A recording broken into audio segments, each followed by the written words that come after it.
So we were live, broadcasting live from Chicago at the Tinubu Presidential Forum taking place here in Chicago. And today, as you all know, this is a radio station that is Ashwaju centric. And we've been to different community across board to broadcast. And just to shock you that we're broadcasting live on different platforms. We're broadcasting on Facebook, YouTube, and we're broadcasting live on ashwajuradio.com. And I'd like to say thank you to all our listeners across the UK. Thank you to our listeners across Europe who are listening to us. We're going to make it more interactive this afternoon. And my guest, I have my first guest are going to be in the studio this today, doing justice to the conversation this afternoon, where we're going to be talking about why we're here and why there's so much passion for a diaspora and also having the interest of people back home and in supporting Ashwaju Bola Ahmed Tinubu's cause for President of the Federal Republic of Nigeria. And I have my guest in the studio today. I have by my far left, would you like to introduce yourself? Alaja Fatima Solomon. Alaja, can you speak to the mic? Alaja Fatima Solomon. Okay, so your name, sir? Okay, Mr. Shekuru Oladile Odu. So I wanted to ask you a question. If you'd like to speak Yoruba, you can speak Yoruba. So why do you choose to support Bola Ahmed Tinubu? Go ahead. Oh, okay. Uh, as we all know that Yoruba Lokan, we all know that Baba Bola Ahmed Tinubu Asiwaju is the only candidate that can fit into presidency of Nigeria. Our next president of Nigeria, inshallah, Baba will do what everybody needs. Baba will submit and is ready to work with the entire Nigeria to move Nigeria forward. Okay. Inshallah. All right. Thank you so much. Like you said, Baba will also help in terms of moving Nigeria forward. What's your opinion about this? Actually, like I said, for everybody that have been, joining us on this journey for the Ashwaju to become Nigerian president, with my own idea and with what I believe in, I know presently with all everybody that is running for that seat right now, I think he's the man because he has done it so many ways. He has done it in Lagos, even in Chicago here. We feel it so much because he has done a lot for us in Chicago. We have many of us that he has choose to be their mentor, and we are really enjoying it. And presently in Nigeria, like you all know, we though some people say we don't need Messiah, but sometimes God sent Messiah and which we don't see by ourselves. But for those that knows anointed people, they will know this man is anointed man. He has touched so many things that are turning to gold. That's why I'm thinking, and I believe it should be. It should. I wanted to ask you a question. If you're supposed to meet Ashwaju Bola Ahmed Tinubu today, what are those recommendations? What are those things you feel like you want him to work on? Is it education? Is it women empowerment? What are your focal cardinal points that you want Ashwaju Bola Ahmed Tinubu to focus on? Education is always part of it. Women empowerment, um, youth, moving the youth forward, and the youth are looking forward to those who are already graduated and doesn't have a job. They will like Baba to, create job opportunity for our youth in Nigeria, and yeah, and we know that he can do it. All right then. Okay. Let me ask you one other last question. What are those things you think Ashwaju can work on to make Nigeria a better place for everybody to live in? For my people, I would like I said, as a Yoruba man, let me speak Yoruba so that the Yorubas can understand exactly what I'm talking about tonight and what I'm looking for in Nigeria. We've been, Ati Wamberi, Ati Deberi, Ati Shekini Kori Kumata. ṣùgbọ́n tí ẹni tó bá ń listen sí bàbá tó bá gbọ́ nǹkan tó ń sọ kọ́ máa kì í ṣe nǹkan tó ń jáde àbí tó ń sọ fún yín nìkan ni kẹ́ máa wò nípa bàbá yìí ní àwọn question tán béèrè lọ́wọ́ ẹ̀ tí wọ́n ṣe béèrè lọ́wọ́ mi sìn bàbá ní tóun bá ti lè reform àwọn lawyers àwọn judges wa tóun bá fún wọn ní gbogbo nǹkan tó ń fẹ́ kò sẹ́jọ́ tó máa fẹ́ kọjá lára wọn and tí ò bá ti sí impunity ní Nigeria máa move forward and if you look at Lagos for every wọ́n ti establish kìíní yẹn rí tó o bá lọ́kọ̀ tó o bá ní lawyer free lawyer wà fún ẹ tó bá dé federal ó máa ṣe the same thing and tí tó bá gbẹ́jọ́ lọ tí ò ń ṣe pé bóyá torí pé olówó kan ó fẹjọ́ yẹn jẹ you will see that the Nigeria will move forward. And to me, the only thing that Nigeria needs is exactly what he's saying. And most of the thing he says, and I believe he has those teams. He has built up people that are right now in the federal. So I believe if you get to the federal, many of them, I don't think it's them, but there are so other people that are underneath that are coming up. And I believe it's going to work. And I believe it's going to happen. Okay. Let me now go back to you as a woman. You see what's going on in terms of access to healthcare. What you have passion for women. What are those things as a woman you want to strongly recommend to Asiwaju Bola Ahmed Tinubu to put in his policy or in his action plan when he becomes the president of the Federal Republic of Nigeria? What are those things as we round up? What are those things you strongly recommend Asiwaju Bola Ahmed Tinubu should put into consideration? Health for the women. There are lots of women that doesn't have access to healthcare services. Free health, I would recommend a free health for those who are unable to pay their medical bills.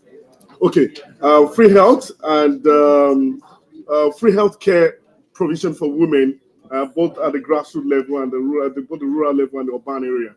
So what are your strong recommendations? The last strong recommendation in terms of employment. These are key cardinal issues that a lot of Nigerians are facing. What is your own recommendation for Asiwaju Bola Ahmed Tinubu on area of employment? Like I said, it's like a father to me, like a brother to me, and like one of me, which has gone around the world to look at what is going on. This man, to me, like I said, is just like a saint, but people really don't want to believe it. God sent, because for what I say that is this, he has already told everybody when it comes to the job for everybody, there are so many jobs in Nigeria, it's just that people don't tap it. And that's why you always think out of box in taking care of issues. Once you have anything and you present it to this man, he looks into it and he sends it to his think tanks. Who is going to add more? Because if you look at today, we have China up there. They don't just start one day. They have think tankers.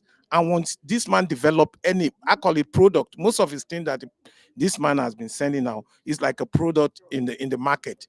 Once you have a product and you can back it up with a lot of stuff and with people, you will see that you will see result.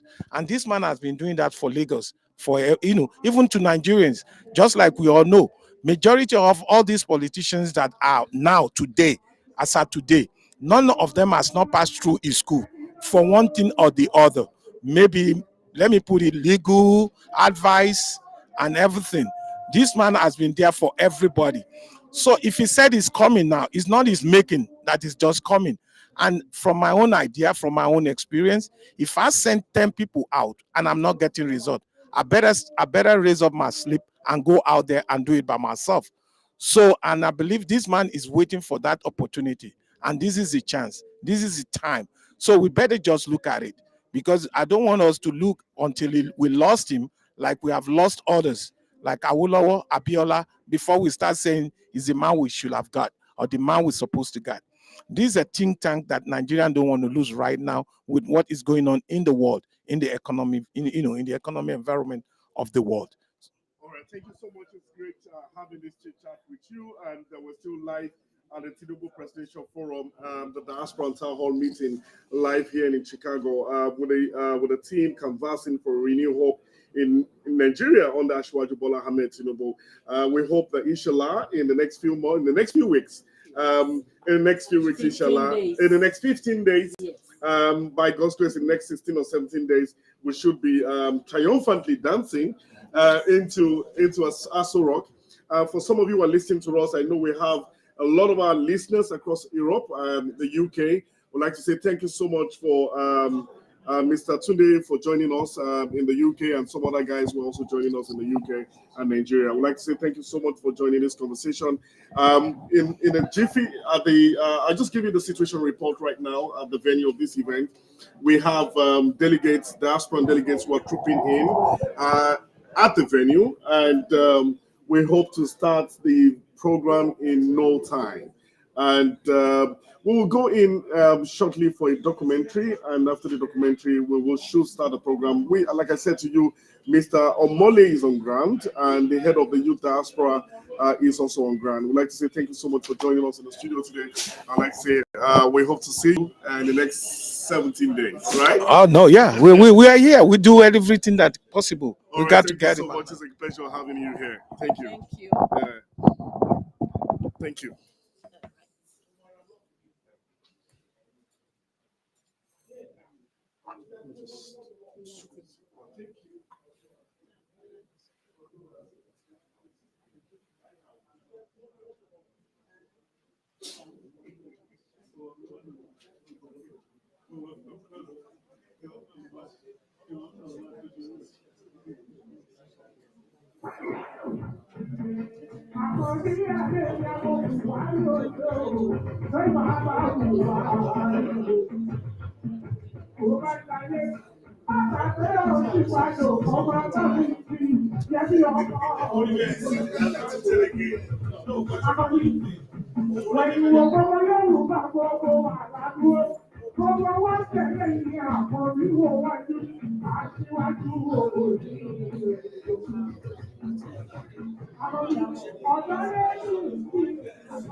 Thank you.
Good evening, ladies and gentlemen.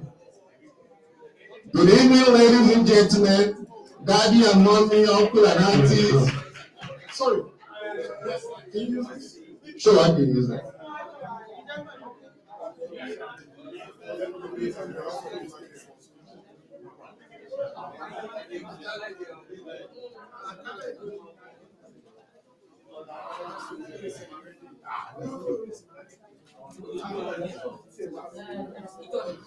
So, please, come on. move to the front. We need everybody to move closer to the front, please.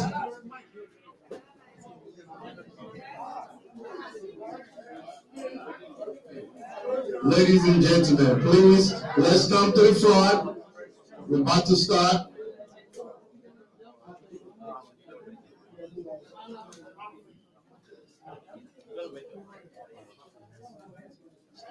Okay, no problem.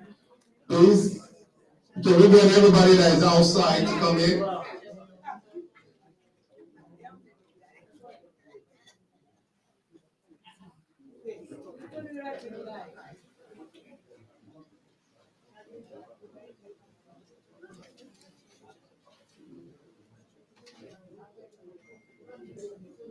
One, two, one, two, one, two.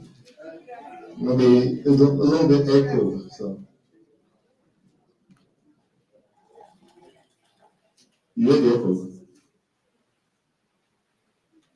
Please, everybody, come in, come to the front, come to the front.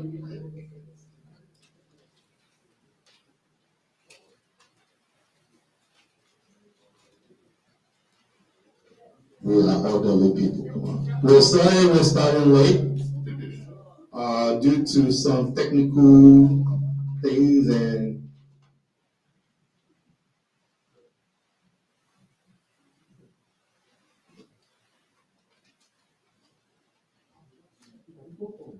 can we get everybody from outside inside?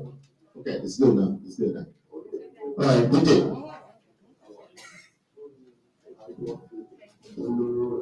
The DJ is gonna play some things for the next 5 minutes and we get the proper start.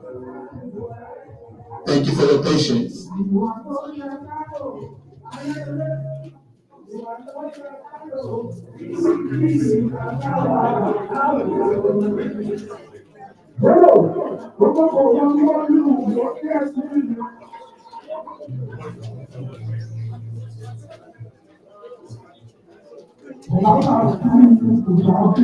DJ, thank you.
Okay, so for the time being, we're going to start with a video, a documentary called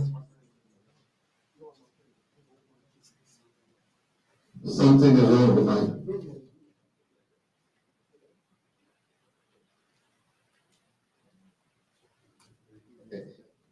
So there's a documentary we're going to play now. It's called the Bridge Builder, Ashwaju. So enjoy for the time being, then we'll come back and start fully.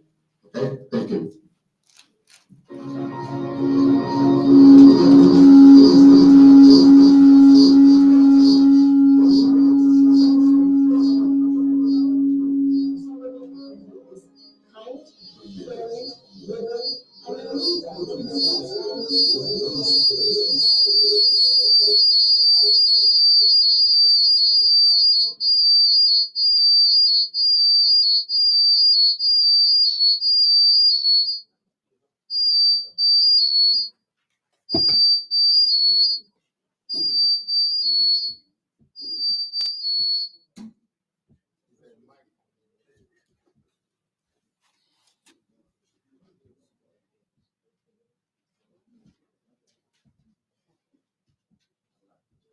Young and two persons who are gifted transformative leaders.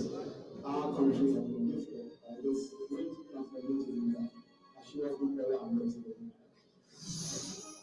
Asiwaju Bola Ahmed, the bridge builder.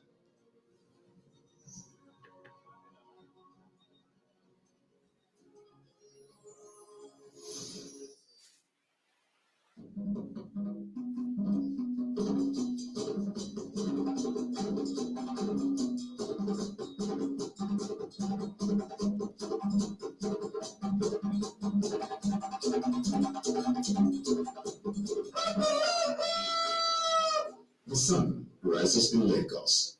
A new day officially begins in the city that never sleeps. Yet Lagos remains Nigeria's center of excellence, a land of greatness, a home of opportunities, and Africa's economic heartbeat.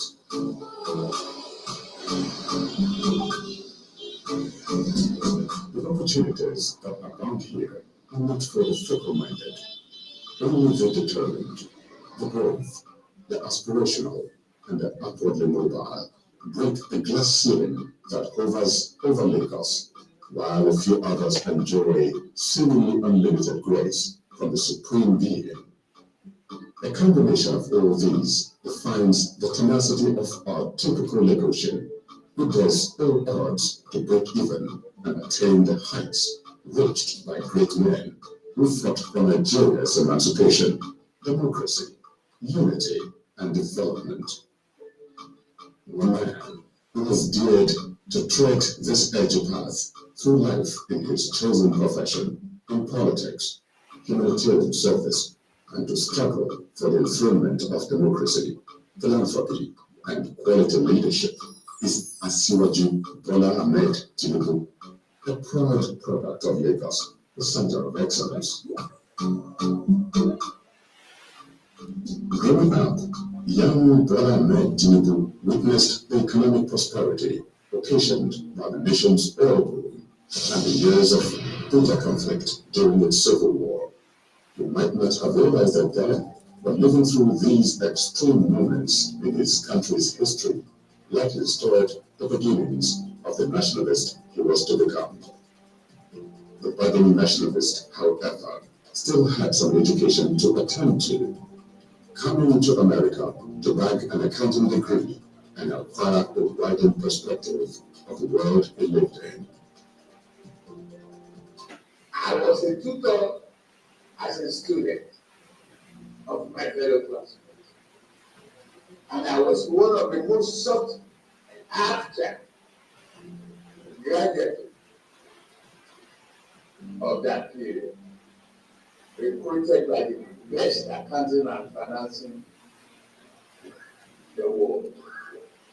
I had 5 jobs before my month of graduation waiting for me. The excellence associated with the metropolitan city is much desired by other states across the country.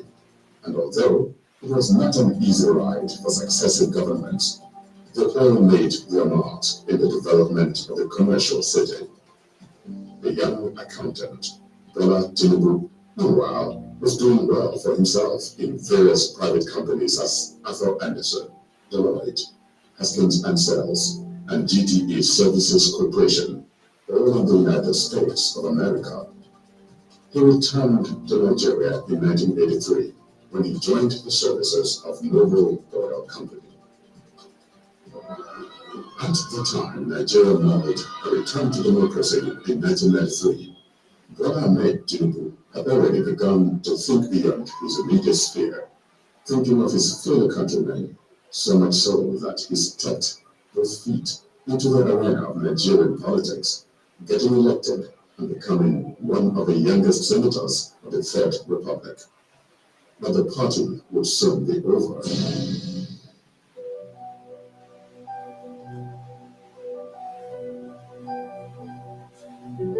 The Third Republic was short-lived, with the annulment of the presidential election widely acclaimed to have been free, fair, and won by a business magnate, Chief Moshood MKO Abiola. The election was to run fair, free, fair, and peaceful. It was the time to bring back civil rule and the National Democratic Coalition, NADECO, which Tinubu co-founded, was at the front line. The junta in place, it turned out, had no plans to hand back power anytime soon. He had occupied important positions in the corporate world. He had become a senator. And of course, I think he also must have had a much wider network than many of us, because you could see him casting his neck out to play a role, even when it comes to the issue of funding. He was willing, he was able to play such a role. He was in the thick of that struggle, and he did really play his part to ensure that the military was eventually pulled or pushed out of office. The narrative changed a few years later when Nigeria began its voyage back to democracy in 1999. This signaled the beginning of a turnaround in fortunes, and Bola Ahmed Tinubu jumped on the campaign train of the Alliance for Democracy, AD, seeking to blaze a trail to the office of the governor of Lagos State. He was in, and over the course of 2 terms, Senator Bola Ahmed Tinubu proved himself a visionary and innovative governor. True, he may have been new on the job, but Governor Tinubu had developed tenacity growing up in the city and had been seasoned in political adversity. He was not going to be flustered by the task at hand. He knew quite well that the framework of government at that time might not shoulder the burden at hand, so he made a move that many considered exceptional by carefully raising a pragmatic team of like minds who understood the intricacies of Lagos and could interpret his vision to chart a new course for the Lagos of his dreams. He has, from his days as governor of Lagos State, provided clarity of thought and vision, pioneering vision in all aspects of governance. A lot of his vision is what is responsible for what we see today in Lagos. I think I should have demonstrated in the years when he was governor that political appointments, especially cabinet appointments, is simply linked for those that he considered the best possible material at the time, wherever they were from. Master builder. He sees ahead of his time. And that's why we're pushing him. Because he's the first that has said almost 30 years. So the brother work closely with him. We know him. So I tell you, we have lost millions of people in the jail, the commissioners, the people who have no government. So many neighbors who Ogun State, Osun State, Ogun State, even Kwara State, Ondo State, that jail. Even if the release of government can touch a million lives.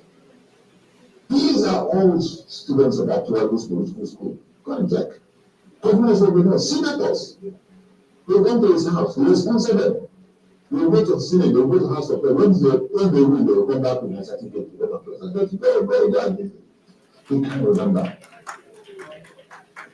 No Nigerian living on death has been able to touch people's lives the way this man has done. But there was something rare in how he went about it. In the multipolar society that Lagos was and still is, Asiwaju Bola Ahmed Tinubu, fully aware of the cosmopolitan nature of his state's population, the inherent ethnic diversity, and the sensitivity of all the religious backgrounds, spearheaded the composition of an all-inclusive cabinet and laid down a blueprint of government that could unify Nigeria. So if you go to his house, you won't see people from the Iowa people, the Hausa people. You'll be seeing Kanuri people. You'll be seeing people from the south. You'll be seeing people, the Igbo people. Everybody feeling at home. And that is what combines to produce the Ashwachu magic. The government and the federal working with the state must stimulate expansion and growth, So they're going to stop it. and not Do you understand? try to stifle The music. For a man who is Well, committed music to building bridges So and you uniting Nigerians, documentary on facilitating development So are we and going to history, use that laptop? and sleepless nights, brainstorming and working solutions So led to the creation of some of the reformed government agencies in Lagos. Going to stop. These agencies and parastatals became sources of employment for everyone without travel discrimination. Unlike in other states, non-Yoruba speaking residents of Lagos were given a chance to seek employment and compete favorably with the indigenes without any bias. This was a major feat, which at that time and even up till now is rare to find in most states across the country. If you can't fix your family, you cannot fix your community. If you can't fix your community, you can fix your state. And if you cannot fix your state as a governor, I do not see the basis for giving you the benefit of the doubt that you can fix Nigeria. That just stands him out. The other is to look at his character, because character is extremely important. Anyone without character can't be a trusted leadership. Nigeria challenge today is buffeted by, those who want to dominate the space and set agenda for national discourse. Increasingly, we're becoming either religious bigots or ethnic champions. But Asiwaju is an example of the fact that God did not intend that people should be bogged down in a war between one religious faith and the other. And Asiwaju has a trained that from his own household. If you look at the fact that his wife is from another state, Delta, a Christian himself, a Muslim, and they coexist. So I'm going to cut it short, but we're going to play it back later in the program. For those of you who don't know me, my name is Franzi William. I grew up calling Asiwaju Uncle. So it's a great privilege to be here to host and to MC this event. This program was put together by the Tinubu Presidential Forum Diaspora. So on behalf of that group, I want to welcome each and every one of you. Thank you for taking time out of your busy schedule. We know today is Super Bowl day. I know that people here who are supporting the Eagles and the Kansas City Chiefs. But I guess this takes presence over there. So we see your support and we know we see your love for Asiwaju. So at this time, everything starts with a prayer and ends with a prayer. So we're going to commit the event into the hands of the Almighty. So at this time, I'm going to call on Alhaji Lateef Sorawina to give us a prayer.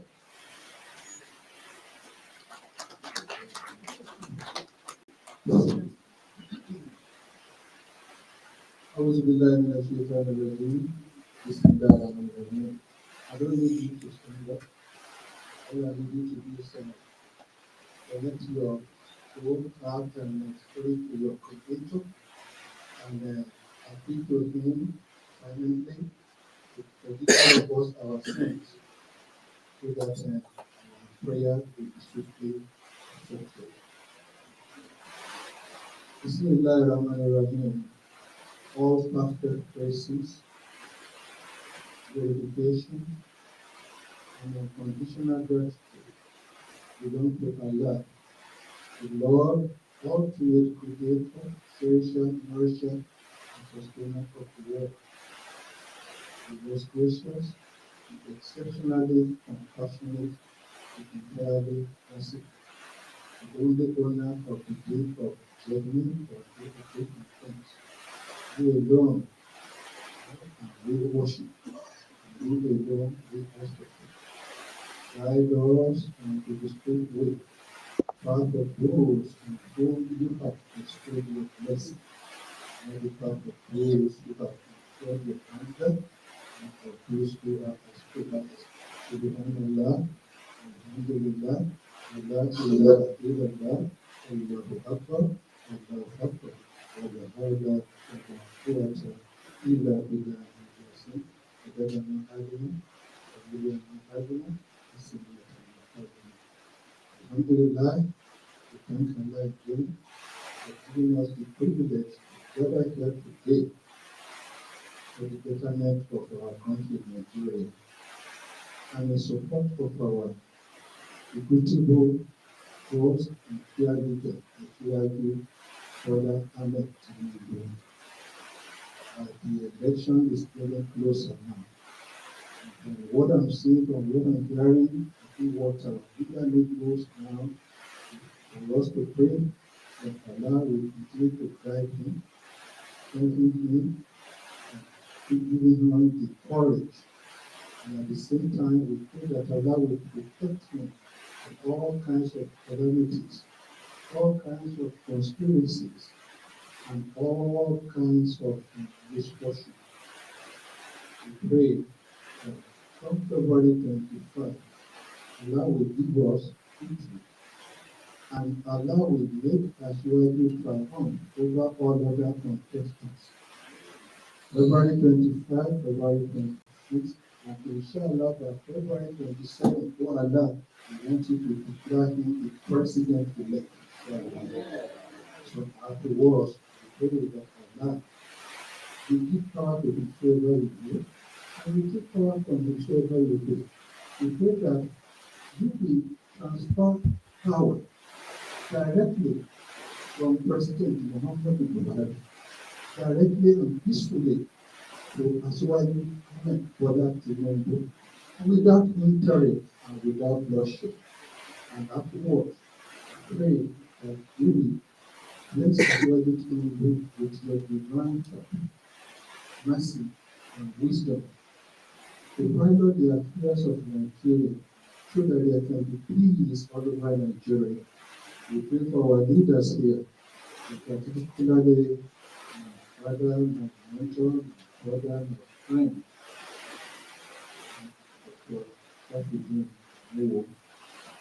and all of us. We pray that Allah will give us the good of this life, the better of the hereafter, and protect all of us from the hellfire.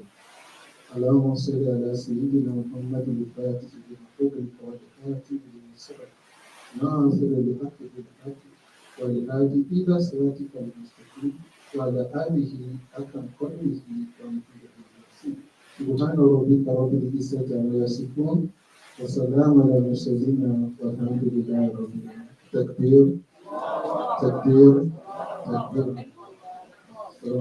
Thank you very much, Alhaji. So one of the big things in this election is that the APC is having a Muslim to Muslim ticket. But here in diaspora, we keep telling them that it doesn't matter because even the man himself, Asiwaju, loves Christians. So unfortunately for us, Pastor Olumide is not here today right now. I want to give the floor to anybody who wants to make a prayer, to come and pray. A Christian prayer that will come and pray. Thank you very much, sir.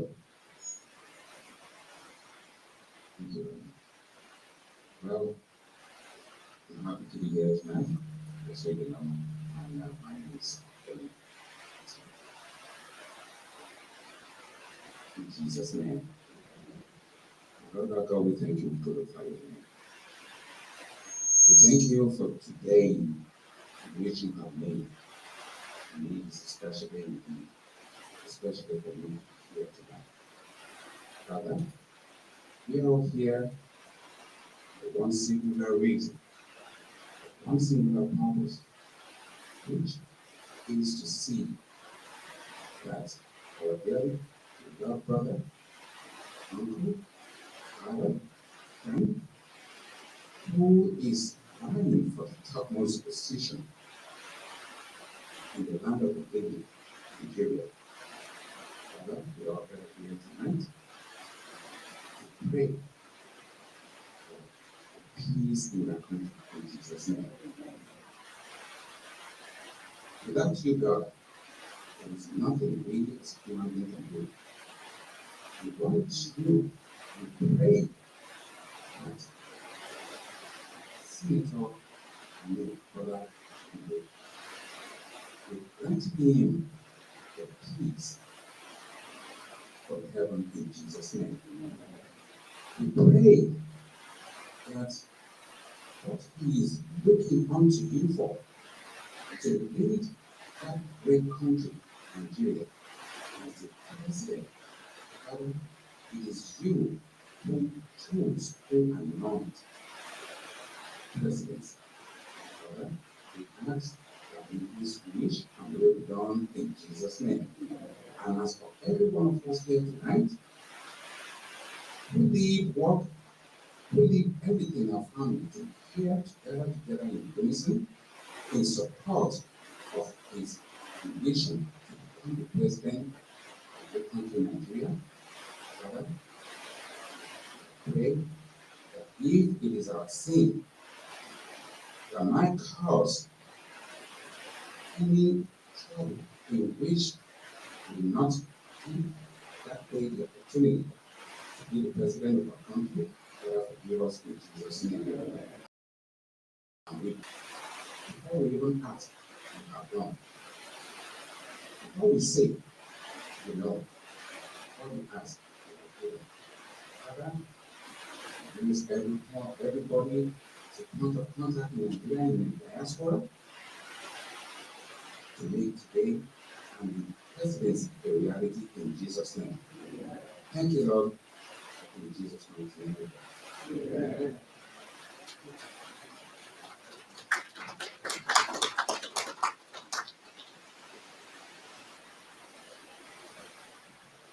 Thank you very much, Mr. Femi Martin Moju. We will appreciate you. See, this is what does. Motivate people. Somebody just came in, wasn't prepared to pray today, but you gave us a wonderful prayer. Thank you very much, sir. We appreciate you. So I know a lot of people looking at me. This boy said he used to call, he called Ashwaju Tanko. What is he? He look like a Igbo boy. Right? I know there are people who are wondering that. You were wondering that. Why? Igbo boy. You cannot call Ashwaju Tanko. I don't know you. So I am the nephew of a great man, the late Dr. Mujo. I grew up in his house, so that's how I was able to call it. So for those of you who are wondering. So at this time, I am going to introduce some people at the high table. I'm going to start from my left, the honorable man. This man wants me tired. So, why was I wanted? Don't worry, that's another story. Tola knows about it. So please give a round of applause for Honorable Ajibola. Ajibola. Then, it's okay if I call you Afa. Our Afa for the night. So, please give a round of applause for Alhaji Lateef.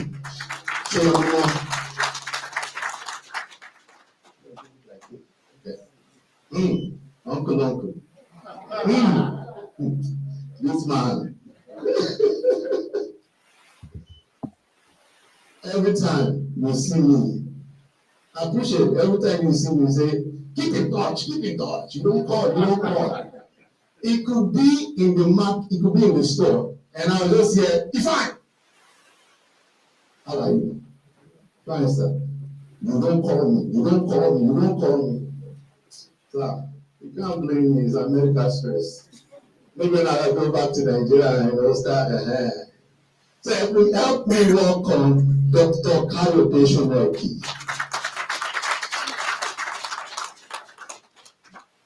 The next person I'm going to call on, he doesn't need the introduction because everybody here knows him. Auntie, don't say that. Even people out of state, they've heard that name somehow, some way. He's another big uncle of mine. Please help me welcome Dr. Shafiuddin Amiro.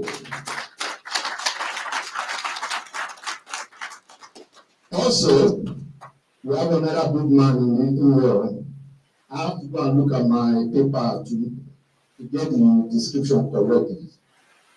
Otherwise, I might be fired, and I don't want to be fired yet. Ladies and gentlemen, we have the Director General of the Diaspora for the Tinubu and Shettima Campaign Director for the Diaspora. Please, happy welcome, please, Ade Omolu.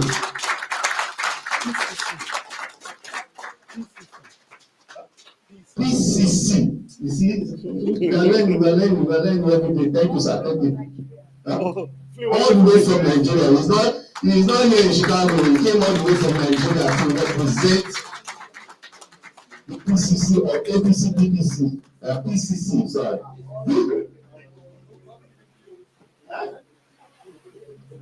I said APC PCC. Another person, Madam, the only woman on the table.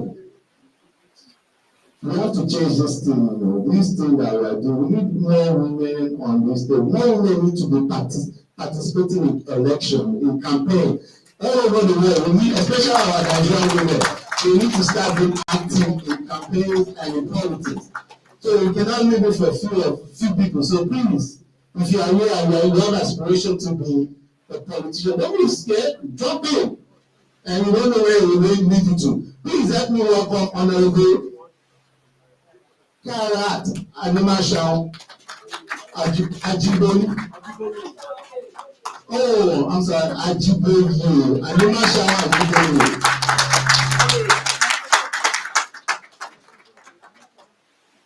All the way from Atlanta, Georgia. We went international. Now we're in interstate. I got you. We went international, now interstate. We won't go look at it. Hi. This man that I want to introduce to you. Please, ladies and gentlemen, help me welcome Honorable Bello Owekilome. From Atlanta, Georgia. He lives very familiar, like somebody. He must have a uncle in Chicago or a brother in Chicago. Me? Hey, I'm not.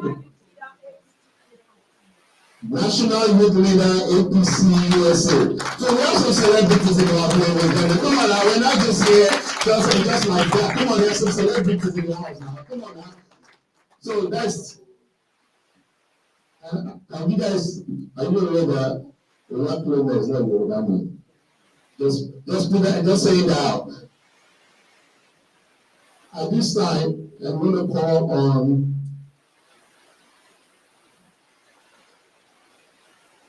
an announcement. Okay, so this is our screening live, www.asiwajuradio.com. We're streaming live. So for those of you who are people who wanted to be here, they're coming here, you can send them asiwajuradio.com so they can join us. The person I want to call on now is the Director General of the Tinubu Presidential Forum Diaspora.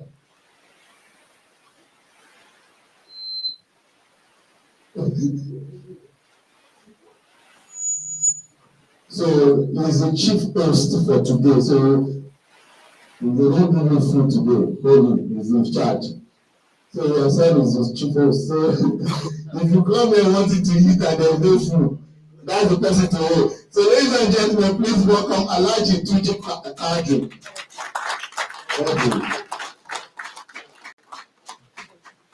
Thank you very much. Good evening, everybody. And I thank you very much for coming.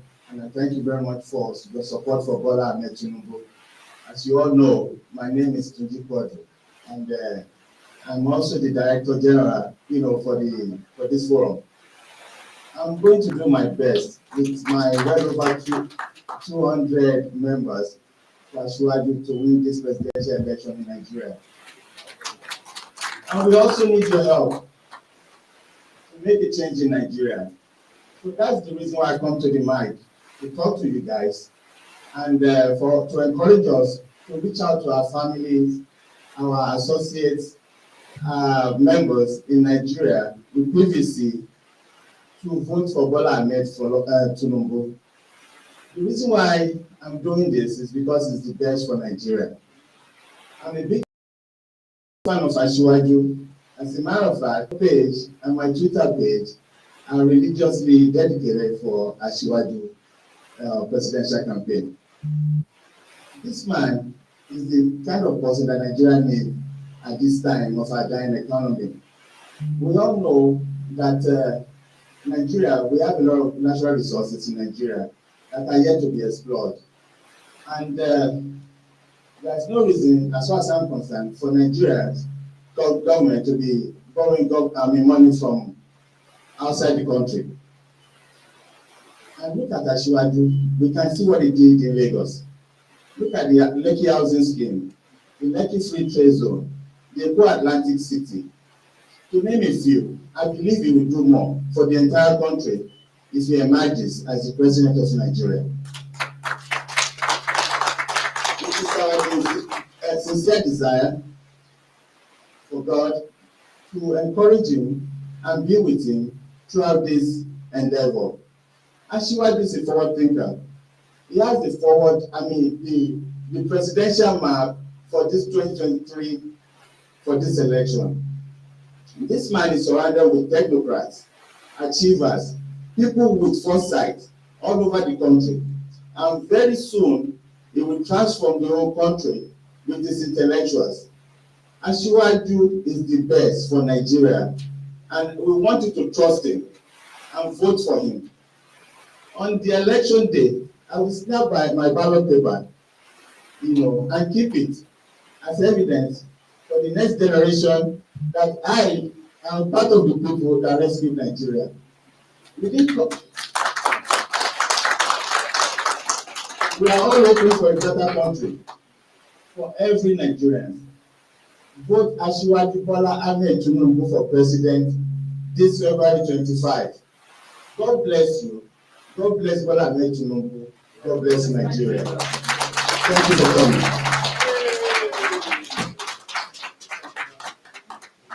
Thank you very much, sir. Thank you, Mr. Kadri. Our food is still okay. So, a lot of time I hear people say the diaspora. Why? Why are the politicians reaching out to the diaspora?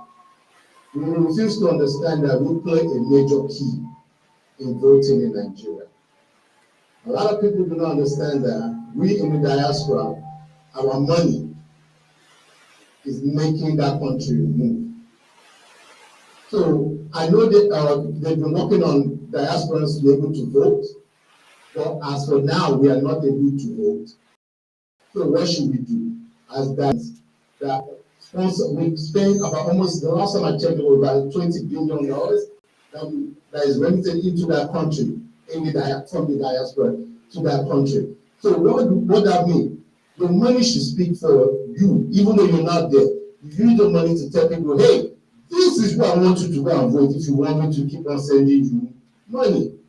So please know that your voice can be heard by the people that you are sending money to in Nigeria. Moving forward, that's just my little campaign school.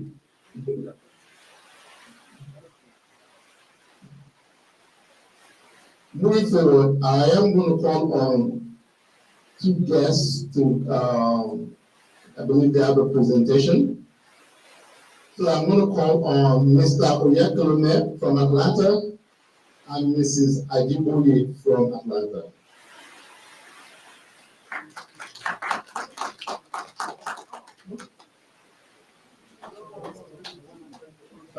Both of them, yes, one after the other, but Mr. Oyakhilome will go first.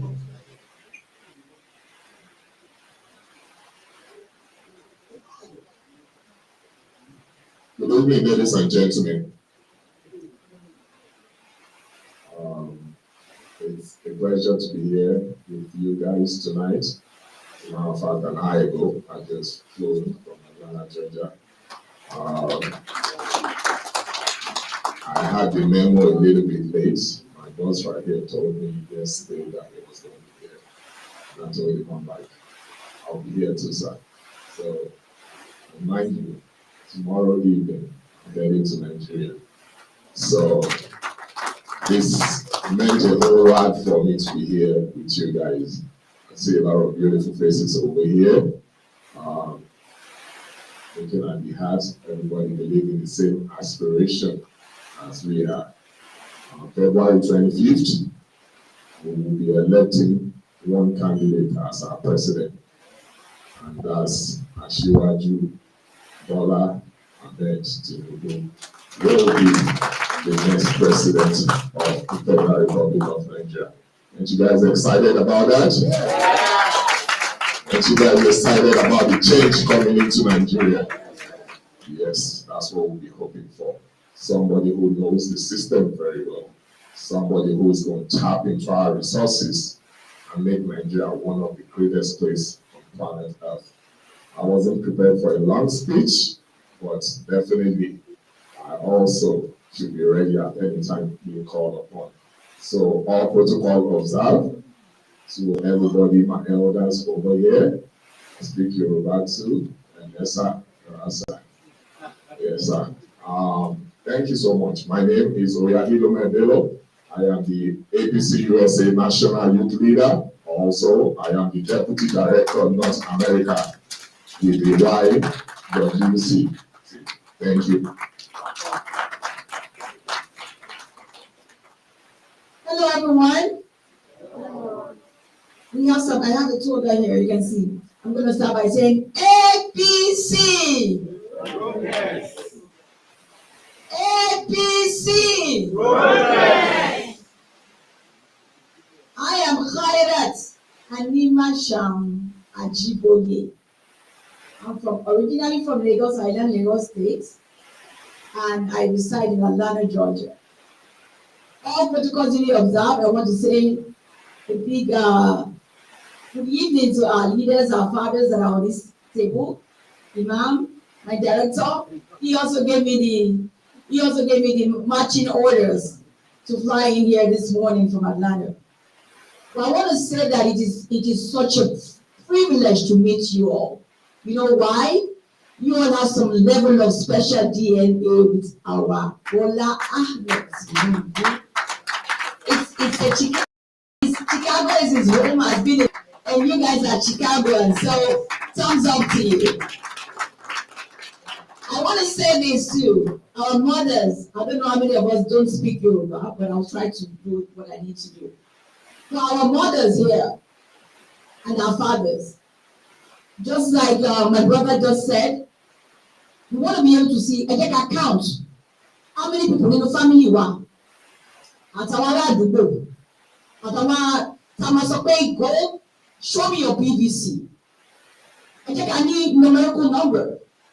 Oh, I have 50, I have 100, I have 20, I have 4. It doesn't matter. But I will pay confidently. Èèyàn mélòó ni àwa nípa nínú ayé wọn. Tí wọ́n lè máa gbọ́rọ̀ sí wa lẹ́nu. tí wọ́n máa ṣe sùúrù ní ọjọ́ polling date yẹn to make sure that they vote in our Bola Ahmed Tinubu. It's very critical. Kí ni nǹkan táwọn èèyàn sọ? We had the man who had no shoes, with due respect. We know what happened. We know what happened. We also had the man who's also very innocent, very corrupt-free. We also know what happened. Now we want to have the man that has a mixture of everything. That way he can deal with every corner of every issue that Nigeria may have. We don't want a saint. We want someone who can deal with any, I have to do, the Christians will say principalities. From every level. So this is what we want to tell our people. Come on, power, so you know that father. Because he can do it. He can look at the whatever I had a father, the paper he know it. Gbogbo wọn pátá. Nínú gbogbo wọn pátá. Tinubu làwa mọ̀. Nínú gbogbo wọn pátá. Nínú gbogbo wọn pátá. Nínú gbogbo wọn pátá. Tinubu làwa mọ̀. Òun lárí tó lè ṣe o. Nínú gbogbo wọn pátá. I'm going to conclude by doing this. Let us sing our song on the mandate we stand. On the mandate we shall stand. On the mandate we shall stand. On the mandate, on the mandate, on the mandate we shall stand. On the mandate we shall yes. On the mandate we shall stand. On the mandate, on the mandate, on the mandate we shall stand. Thank you very much, everyone. Once again, I am Kayode Animacha. I am the current Deputy National Policy Secretary of APC USA, and I also run for Lagos State Governor. Round of applause, round of applause, round of applause. Okay. You guys said you just sang a song, right? And the song said what? There's the word I'm looking for. Thank you, sir. But you are sitting down. How are you standing on this mandate? So you have to take that back again. So you have to stand up and sing that song again, because you cannot be sitting there and say, "We shall stand." Then you want to crawl with that now. Don't let the campaign call, please. So let's stand and sing that song all over again. On your mandate we shall stand. Again now. On your mandate we shall stand. On your mandate, on your mandate, on your mandate we shall stand. Again. On your mandate we shall stand. On your mandate we shall stand. On your mandate, on your mandate, on your mandate we shall stand. Thank you very much. Thank you very much. See, don't you feel relieved a little bit? You've been sitting down for all this time, so now you feel a little bit relieved, right? So, you just sang a song on your mandate we shall stand, right? So, who can tell me what the motto of Bola Ahmed, Asiwaju and Shettima campaign, what is it? If you can give me that, I'll give a free visa to Nigeria right now. Right now. Free visa. On the spot, there are people that give visa to go to Nigeria right there. Huh? Ticket. No one. So who can give me that? Who can give me the motto? The motto of the campaign? Nobody? No, now unity, sir. What is it? You guys need to do your homework. He's right there in front of you. He's right there in front of you. I beg, please say it again. Renewal hope. We need hope in Nigeria. So please, if you don't learn anything, remember renewed hope. So at this time, moving forward, I'm going to call on Honorable Ola Ajibola to give us the opening remarks.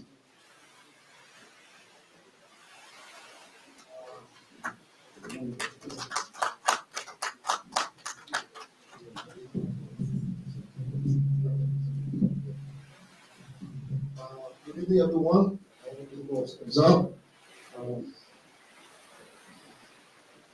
My name is Olale Ajibola. You don't know, ABC chairman, Chicago.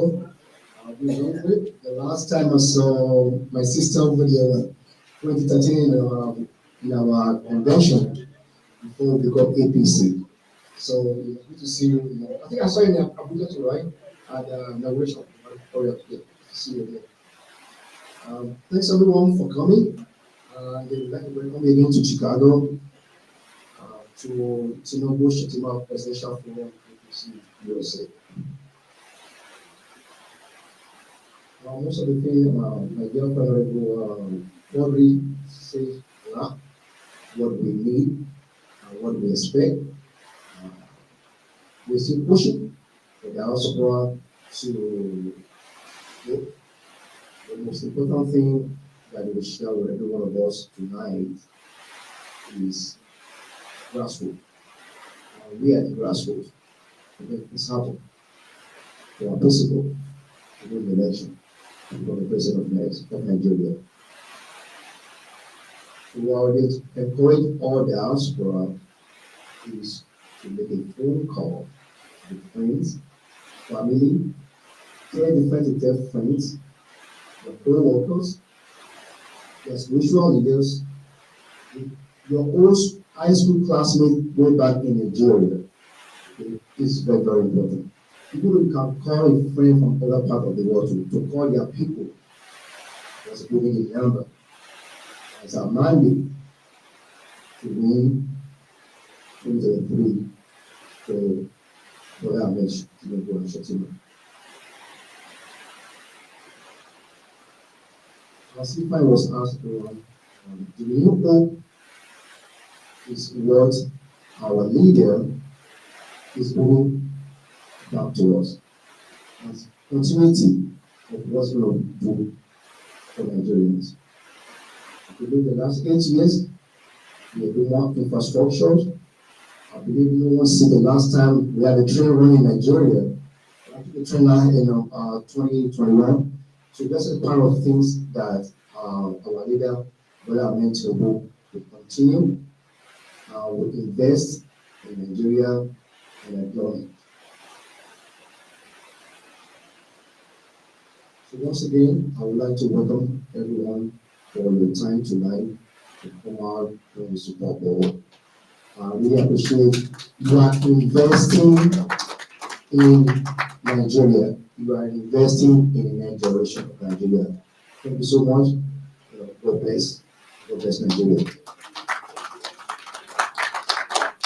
Thank you very much, sir, Mr. Ajibola, Honorable Ajibola.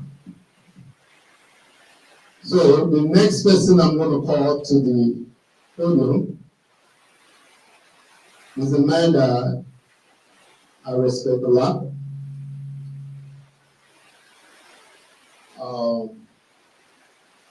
I've had a lot of encounter with this man in my youth age. Yeah, where he scolded me differently. So, and I believe this is the first time in I've been MCing for a long time, and this is the first time I'll actually introduce him. So I'm a bit kind of like, okay, what did you say?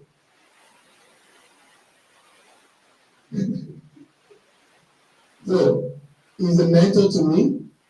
He's also a father to me. He's an uncle to me. Ladies and gentlemen, please welcome Dr. Amuru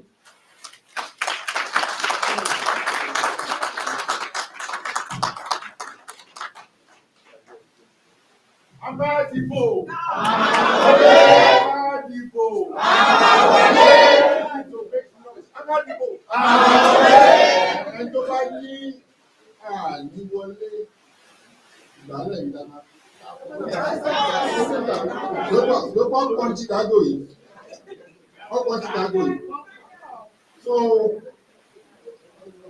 I want to thank the Lord for ensuring that my brothers put this together. Many of us, I know the old, we don't have the energy to do many of the things God is doing. But when you have the energy to talk to us all the time, we give praise to them, and we give praise to Allah. This guy, Quincy Quadri and his wife, BC and all of them, they do the best they can. So please do it. Now, we pray Almighty for our brother, our father, grandfather, our uncle, our friend to have good health. To be able to manage the resources and humanities of Nigeria. One thing we know about Bola Ahmed Tinubu is the fact that he has the audacity to be able to say, I want to run for president. Is that true? Yes. Now, one thing that we know about him is that he has spent most of his life supporting other people. People will talk about non-self-serving and his attempt to make sure that people rise to the level that they deserve. So we can see the trajectory. So I want us to please pray to the Lord to grant him energy. Running Nigeria is a gargantuous task. If anybody comes out, that person needs to have the respect of all of us. Irrespective of what we think about him, irrespective of what we think others think about him, irrespective of the lies and the propaganda and all of the issues that people talk because they don't like him or they don't like us. He had made a lot of sacrifice over the years. The sacrifice has been such that he doesn't receive credit for all of the things that APC does. But what does he receive? Blame for those things that APC doesn't do or APC doesn't achieve.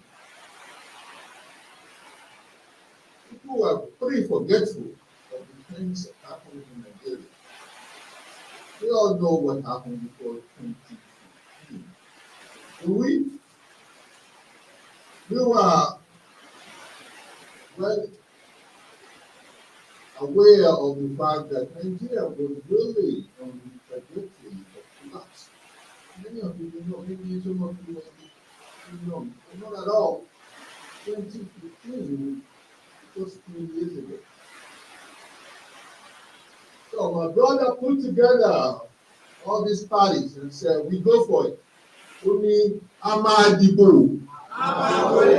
Then what happened? Adibo. Adewale. Please give him a lot of applause.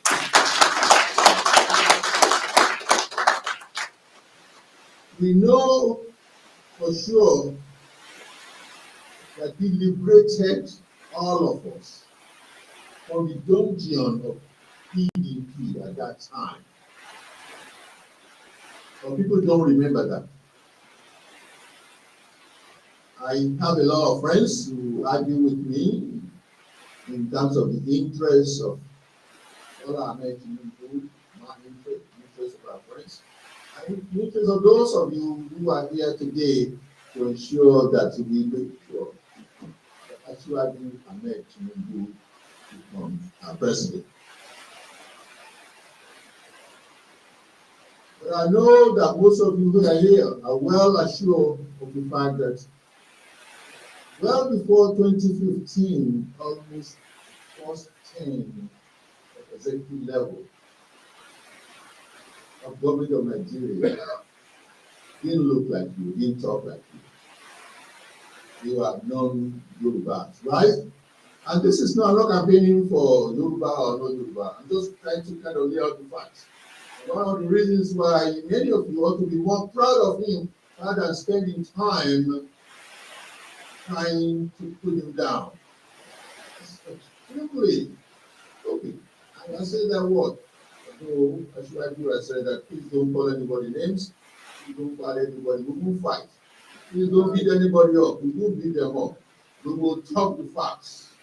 And he doesn't mind us talking the facts.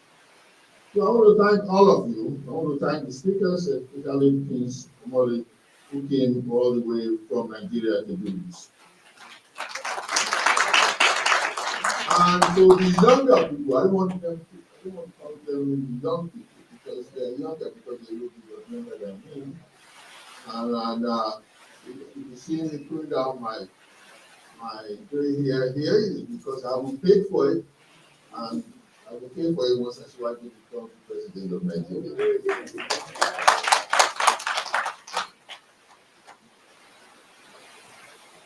Today is the Super Bowl. What is today? Super Bowl, and I have many friends here whose interest was to watch the Super Bowl. But we gave it up so that we could be here. But we have Super Bowl of elections in Nigeria, don't we? Yes. This election coming will be the most consequential election that all of us ever experienced. I've never voted in Nigeria, but I'm going to vote now. And you might say that this man who is closer to 80 than 70 has never voted in Nigeria. Because I've been in Chicago for 53 years. 53 years I've been in Nigeria. I've been in Chicago for 53 years. So I've never voted in Nigeria. But when I was leaving, it was the military, so I had no chance of voting after all. So this is the most consequential election. That is why it's extremely crucial that you stay in touch with your people in Nigeria, with our people in Nigeria. Please don't take this for granted. Don't just say because, well, so much going on, there's turmoil, there's issue of money, there's issue of gas, petroleum not being well distributed. I want you to take a look at this and see if your life depends on it. And your life doesn't actually, because you're going to vote twice. You're going to make sure the people that you support in Nigeria vote in the manner you want them to vote. You know how many billions you send to Nigeria every year? In 2021, we sent $21 billion to Nigeria. So if your money couldn't talk and you couldn't talk, then you are in trouble. So the interest here, you know, as of today, many people have made up their mind to vote or not to vote. And those who have made up their mind to vote have decided not to vote. An interest to convince others to go and vote. I'm not trying to convince people to vote whether I'm making you or anybody else. You know those people are voting. You know for sure that Amadibo, Amawale, Amadibo. You know for sure I'm not a politician, right? One of the things I always do, not a politician. One of the things I always do when people ask me to come and talk,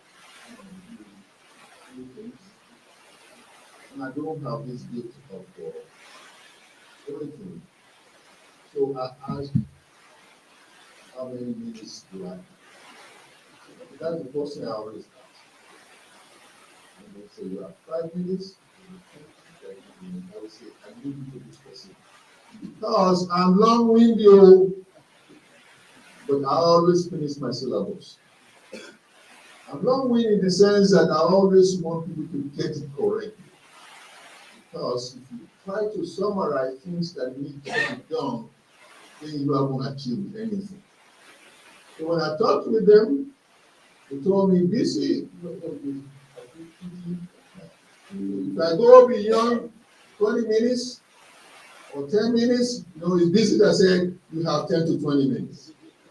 So my head was spinning, and when I went to see that Starbucks yesterday to think, I was thinking of 10 to 20 minutes. So if my brothers over there, I know that Dr. Sule always talk about being keeping it short. Let me tell you a quick story. I was a dean and I was responsible for students for a long time. And many times I asked Dr. Sule to come to the big hall at University of Renown so that you start the clapping. Whenever I say something, you start the clapping, others will follow.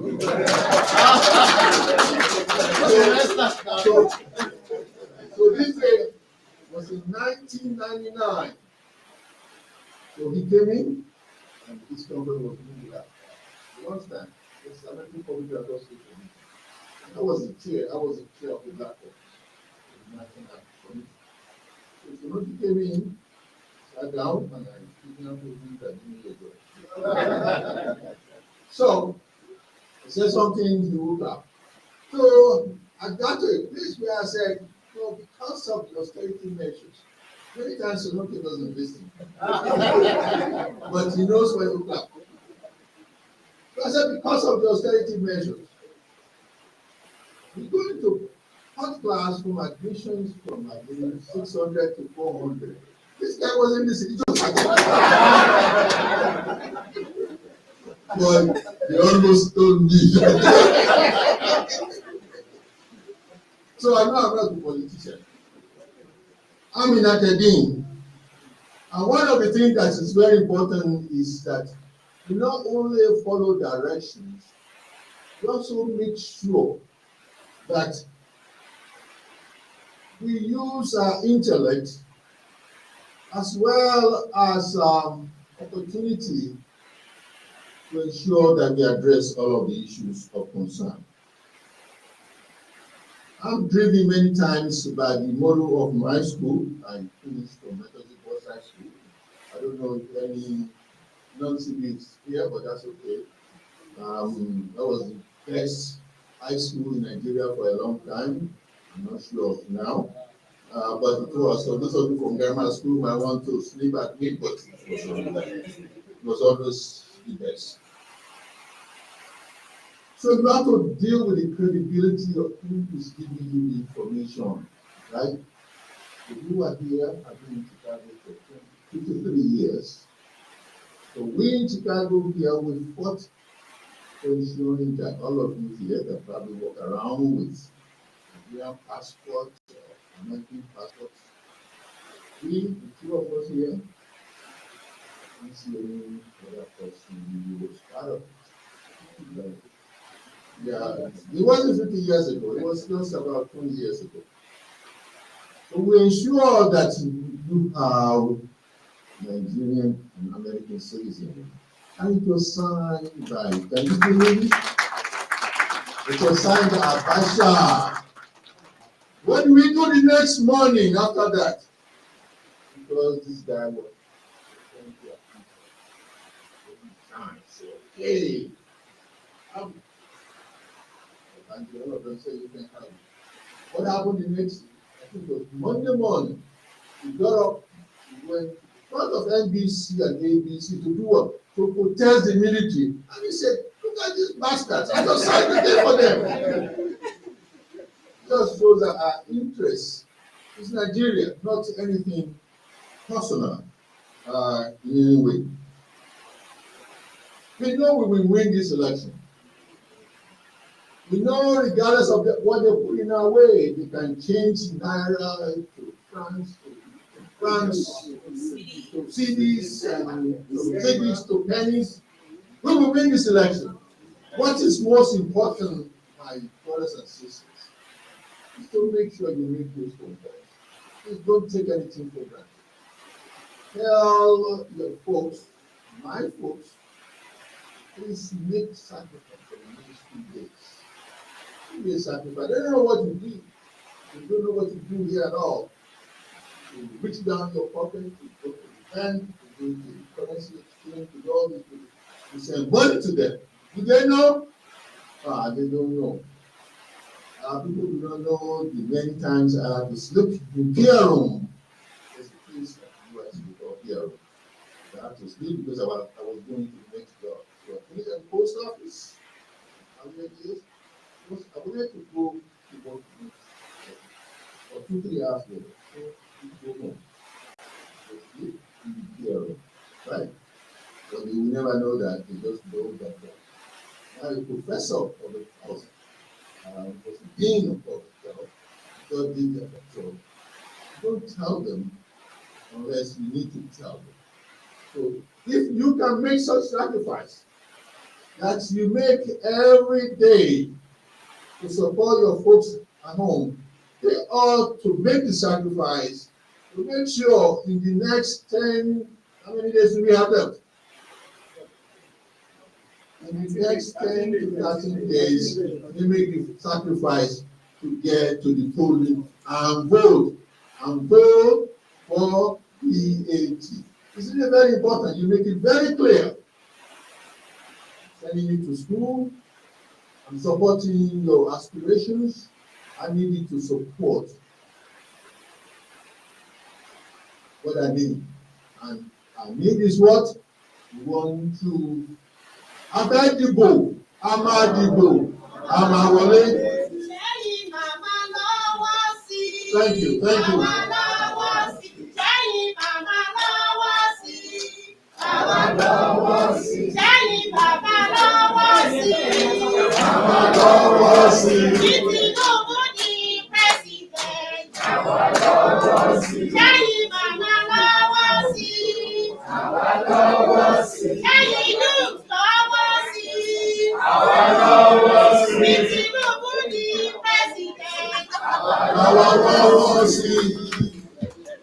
So, if you choose, I don't say this word very lightly. Those who are in, I'm not a sociologist, I'm into sciences. I train people who want to get MD, MPH, MSN, PhD.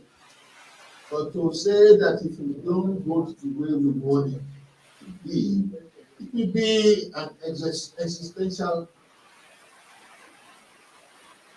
price against the policy of Nigeria. Because I mentioned earlier, this election is very consequential. You can't just ignore, you can't just say they have no fuel to get to vote. You can't just say they can't change money. You don't need money to get to the polls. You also need to remind them of what you have to do to support them. Are you with me? What you have to do to support them. And you do support them. $21 billion to get to Nigeria. Don't tell them not to worry about all these nonsensicals. I know you think I look at quite a number of people who don't care, quite a number of people who want to say something. They were not here when we were fighting for Nigeria. They were not here we were ensuring that people have dual citizenship. They were not here when we were transporting $42 million worth of equipment to Nigeria. Did you know that? There are many of us here who transferred $42 million worth of equipment to Nigeria to support our people. And I personally was the signatory to 15 million pair of glasses that went to Nigeria. I was the chairman of what we call 7th Congressional Health Task Force. Dr. Sorinki was the chair. We have to use the position of influence to make sure that we support Nigeria. And that's all we did. This is the glasses between West Africa, Uganda, Kenya, and Nigeria. So,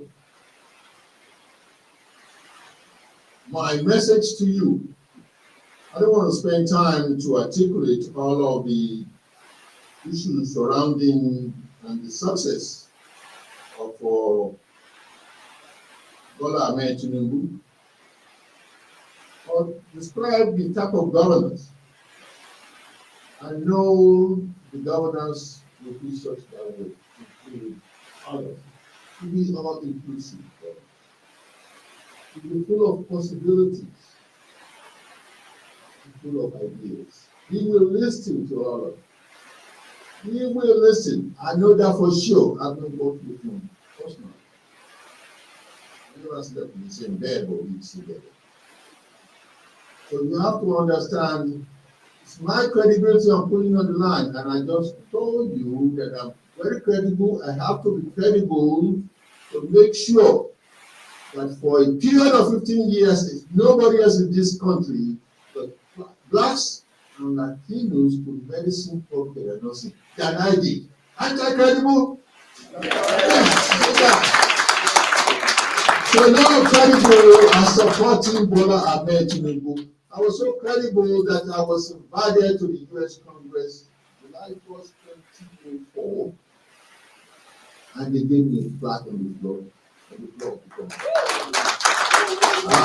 The last time I checked, nobody else had risen to the level whereby he or she could get that. So we are credible to be able to support our son, our brother, our uncle, and by the grace of Allah, we will get it done. Ahmad Jibril. Thank you very much, sir. Spoken like a real professor. He was taking us to class. I felt like writing, I left my pen and paper to jot down some things. Another thing that I am privileged to know was the same group. There was a time, I think in the late 90s, there was this thing going around that Nigerians are fraudster, Nigerians are this, Nigerians and that. I wrote a letter to NBC, directing NBC to correct that statement. That Nigerians, we are doctors, we are lawyers, we are engineers, we are not all fraudsters. So please, give them a round of applause. They've been working for Nigeria forever, since they've been in America. So they say you cannot call the left hand and don't call the right hand. This other man I'm about to bring, you cannot see one and don't see the other one. If you like, let there be a wedding in London, both of them will be there. Let it be in Kashatan, both of them will be there.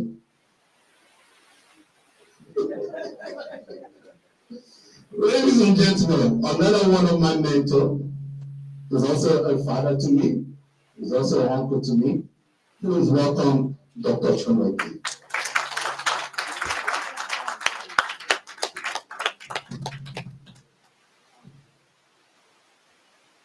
Hello, everybody. You just put your hands together for this.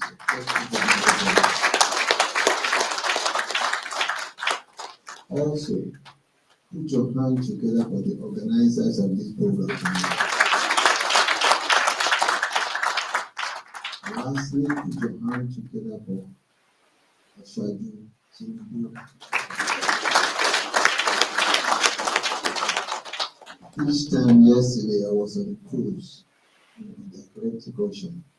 I talked to Kwame. I keep on praying for me. Say, I give you a video. So I changed my flight twice to make it here today.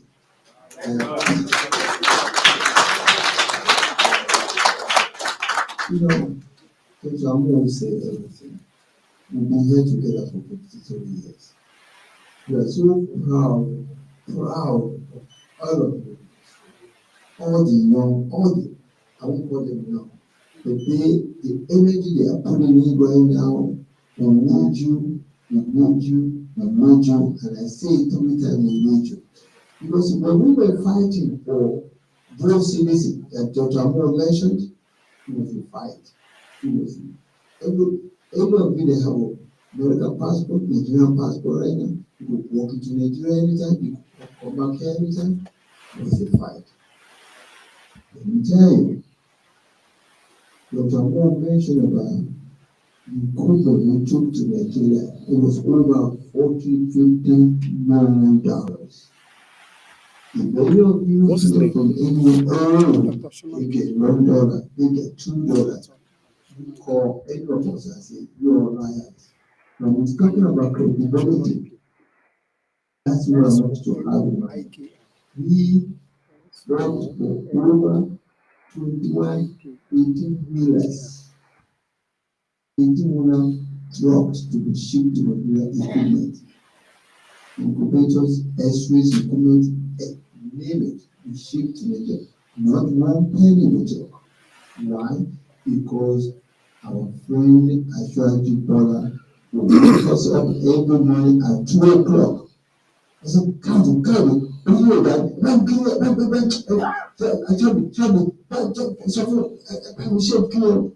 this is how the guy works. Now, how much can I tell you about this guy? You guys have brought so many, you have read so much about him. The people, they are brought from nowhere. You know, Dr. Amo didn't mention to you. Dr. Amo, when he was at U of I, he would go to the school of Michigan, any corner, to take a child in the street and say, here, you come here, what are you doing? So many doctors today, so many dentists today, so many pharmacists today. I made a decision.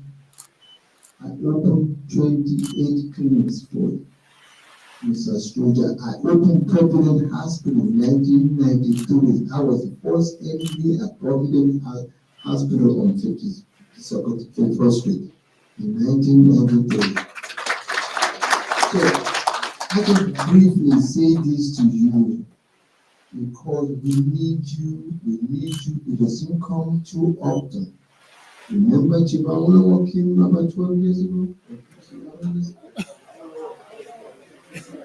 60 years ago, 1983. Seriously, I want you to think about this. It does not come. You know, Martin Luther King went. 1963. Chief Awolowo came and left. This is opportunity, like Dr. Amon mentioned, and some other people said it. It's time for us. This is our time.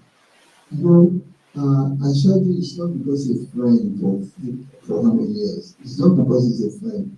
It's because it will make you appreciate who you are. As a friend of the rich, as a friend of the struggling. As you can see, go back and see how many people have been around you. 90% of them have been successful in their anything they want to do. And as a listener, it doesn't matter who you are. Believe me, it does not matter. Sometimes we are writing. But I don't think you remember this. When we were eating at there somewhere on the grocery, and there was a guy, he's a good driver. And it happened. What happened that day? Something happened. Did you know Ashwaji gave information? And I will not mention the name. The guy is doing very, very well. That is the kind of guy he is. But I will say, if you listen, and I can show you our credibility is on your life. If you listen, one day we went to be there at his house. There's a guy we saw there. He walked into the room angry. But keep on mentioning slow down. That's the kind of guy he is. And I want to ask you, I beg you, appeal to you, please. Unity is strength. It's not the amount of crowd that you have, it's the outcome. I remember when Awolowo was running, we would go to the north, the stadium would be packed. He would spend 40, 50 minutes talking. When the other guy around against him, 3 minutes. You will go there. Hey. Women is women. So what I'm trying to say to you, please, I love you guys having conferences. I love you having town hall. I love you having.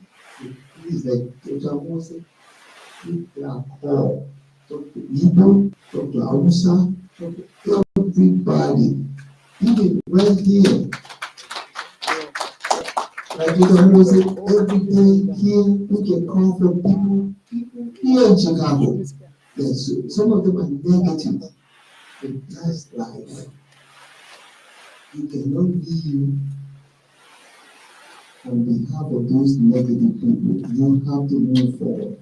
So I want to thank you, and I will thank you, and I will thank you again. So you all please, when you leave here, get your phone. Call. We gotta do it. This time we gotta do it. Okay? Thank you. Thank you very much, sir. So,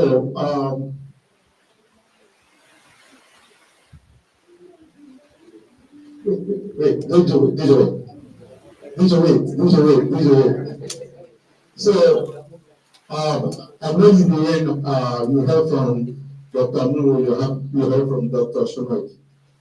They are good friends of Ashuralu.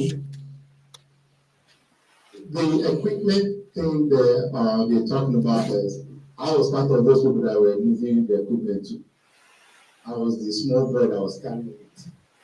This was in 2003. So for anybody who wants to go and confirm when the old Cook County building, if you want to go and verify, when the old Cook County building, all the equipment from there went straight to Nigeria.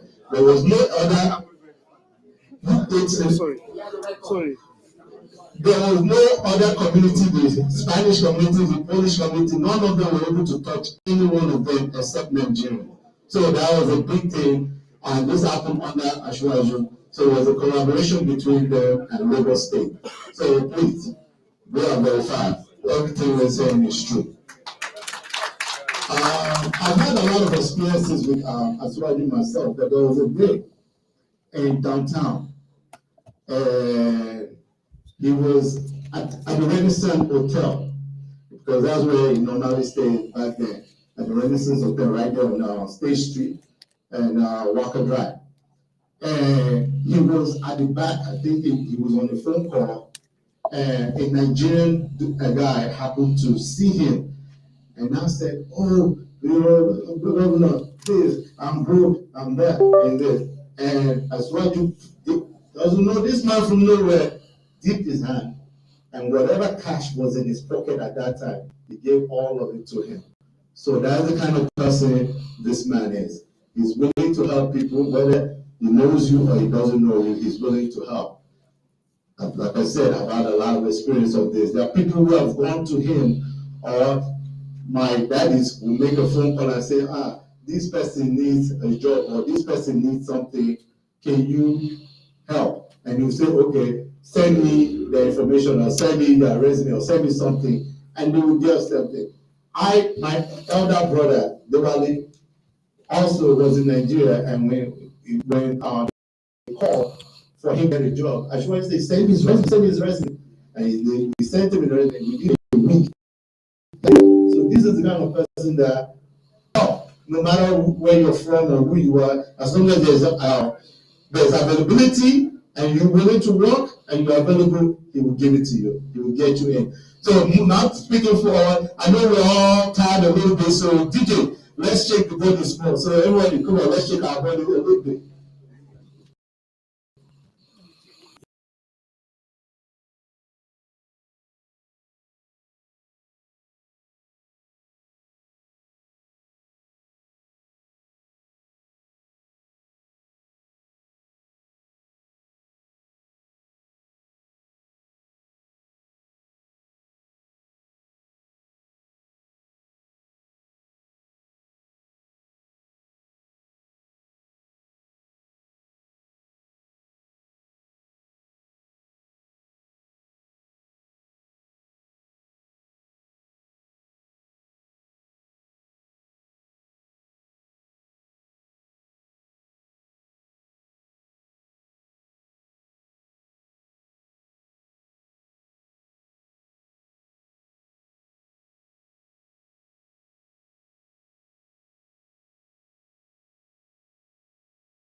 Asiwaju's opponents are still in the race with him at this time. When what Asiwaju actually achieved in human and material terms, when compared to that of Alhaji Abubakar Atiku or Mr. Obi, it's nowhere to be, there's just no basis for that comparison whatsoever. And what we're saying is this, that looking at the antecedents of Asiwaju Bola Ahmed Tinubu, in fact, there shouldn't be any argument whatsoever. There shouldn't be any basis for debate who we should be voting for, who Nigerians should be voting for. And you can see that at the rallies that we've been to. I've been to the rallies in the north, I've been to rallies in the west, I've been to rallies in the south, I've been to rallies in the east. Even in the east, where Peter is from, you can see the response of Nigerians. Nigerians are actually yearning for the presidency of Asiwaju Bola Ahmed Tinubu. A critical analysis of Asiwaju Tinubu's action plan is another pointer to the superiority and preparedness of our flag bearer. The Diaspora Directorate, Tinubu Shettima Presidential Campaign Council, has released an easy video version of the Asiwaju Tinubu's action plan for a better Nigeria. I'm not sure how many of you have actually seen this booklet. This is the action plan for Asiwaju Bola Ahmed Tinubu. This is the action plan for Nigeria. It tells you he's the only candidate on the ballot who has an action plan. And we know what an action plan means. It means that Asiwaju Bola Ahmed Tinubu is not only prepared, he's ready to take action from day one of his presidency. While others are talking of manifesto, I will do this, I will do that, maybe I will try and do this too. Asiwaju Bola Ahmed Tinubu is telling Nigerians that I've done it before. I know how to do it and I will do it again for Nigeria. I've done it in Lagos State and I'm now willing to do it for Nigeria. I have done it in my constituency. I know the way, fellow person will Sabi Road. That is what Asiwaju Bola Ahmed Tinubu is actually saying there. The only person with an action plan. The 4-minute video which will be played after my speech, we'll actually compress that into a 4-minute video. We're aware that not everybody will have the time to go through a 72-page document. It's a detailed document because it's an action plan. We will play that video after my speech. This video actually complements the 80-page action plan by helping Nigerians home and abroad to quickly grasp the major highlights of the APC action plan. Essentially, the APC presidential action plan prioritizes national security, obviously, economy, agriculture, power, oil and gas, transportation, social services, and education. The major highlight of the action plan is broadly the 10 promises geared to foster a new society that is based on shared prosperity,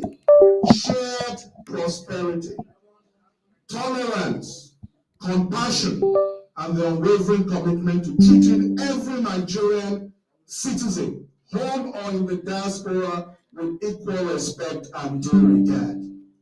The action plan proposes building a Nigeria, especially for our youths, where good jobs with decent wages create a better life.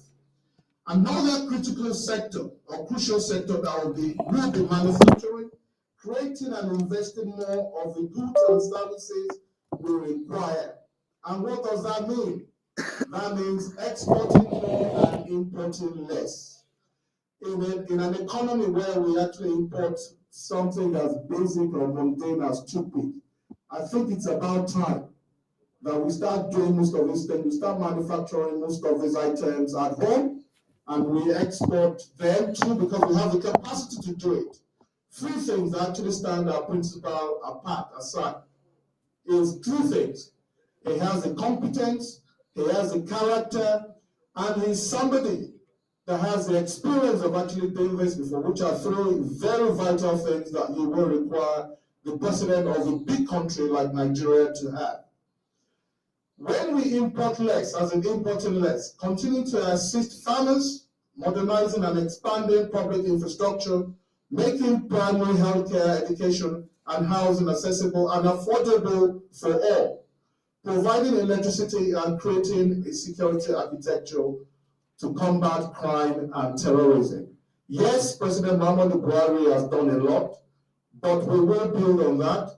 And Asiwaju presidency has also promised to actually build on that, because he's a man who understands not just the politics of Nigeria, he also understands governance to a greater extent. There is an addition to this, which also concerns Nigerians in the diaspora, and that's diaspora voting. So since 2016, I also double as the chairman of the Nigeria Diaspora Voting Council, NDVC. I can tell you how much it took us a very long time to actually put a bill together. That bill was a members' bill. There are two types of bills in Nigeria. You either have a members' bill or an executive bill. I remember I sat with the present President Muhammadu Buhari, and he told us that, look, Mr. Omoli, if we can get that bill passed, definitely I will assent to that bill. So we went to work. We went to create the bill. People thought we were joking. They said, you guys won't go far because Nigerians don't really want it now. But we said, no worries, that's what we want. We were actually like the challenge. We prepared the bill. We took the bill through the member. It became a member's bill. It passed first reading. They thought it was a fluke. It passed second reading. People sat up and started looking at, okay, there's something new actually happening there. And again, it passed through third reading. And then this bill was also sent. It was at the end of the day voted down after the third reading at the joint sitting of the House of Reps and the Senate. But that tells you something. It tells you that we have to actually get started. A journey of 1,000 miles, they still actually starts with the first step. So we, the NDVC, have taken the first step. But for the very first time in the history of Nigeria, being part of the Presidential Campaign Council with a Diaspora Directorate, in the action plan for Asiwaju Bola Ahmed Tinubu on page 72 of this action plan, Asiwaju Bola Ahmed Tinubu is the only presidential candidate that has actually gone out with his action plan to say that Nigerians in the diaspora will now be part of the political process in Nigeria. So, the icing on the cake is the inclusion of Nigerians in the diaspora in all aspects of the democratic process, especially working with the National Assembly to explore the amendment of the Nigerian Constitution to allow greater diaspora representation and participation. The diaspora voting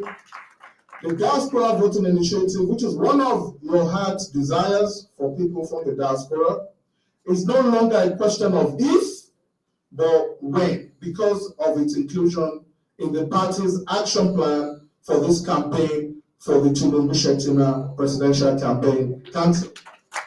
You can now see in vivid color, ladies and gentlemen, why Nigerians from all walks of life in the diaspora should support Asiwaju Bola Ahmed Tinubu to become the next president of the Federal Republic of Nigeria. It is also obvious that Asiwaju will make Nigeria a country that the diaspora will be proud to call home based on his action plan. Yes.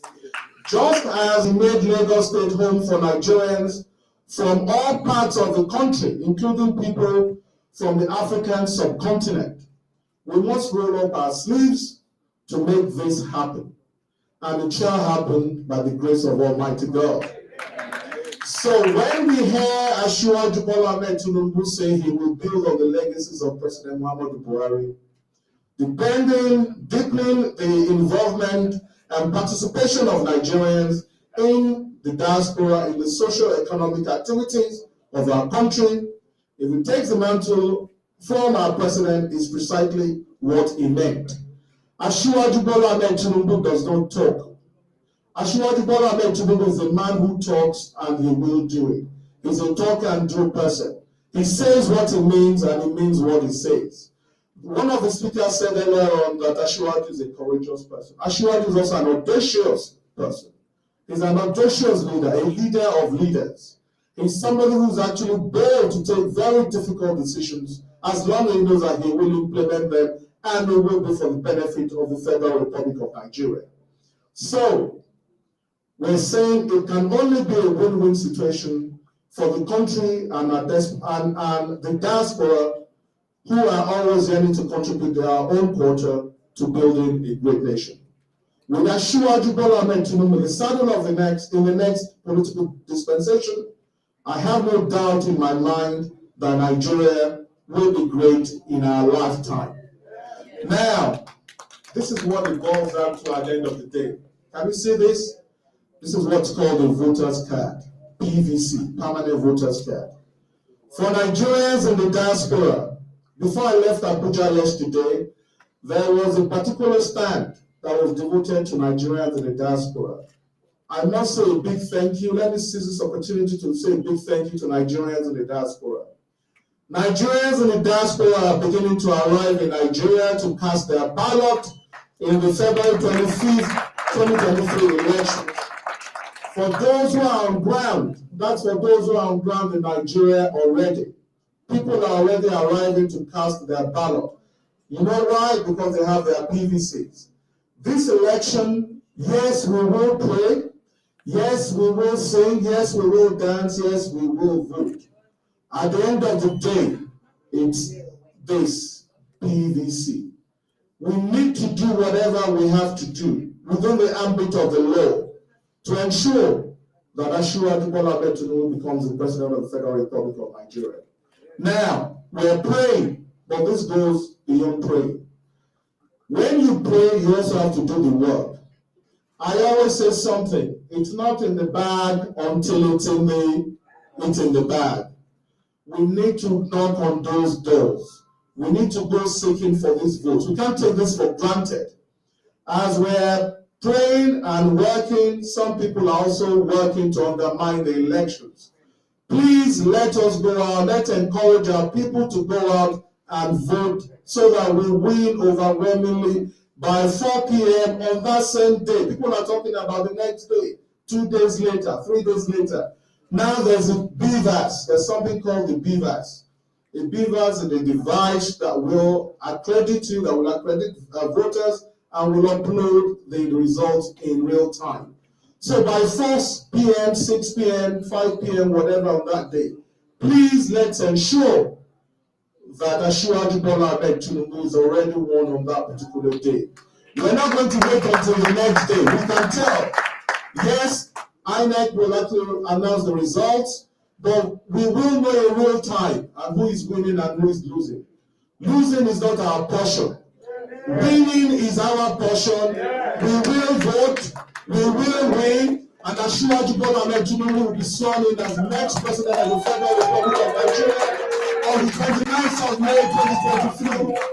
So please let us go out there and do the needful. I will not bore you with what to do. The video in a 3 minutes, the 3-minute video will tell you what to do, how to add value to that campaign from the diaspora.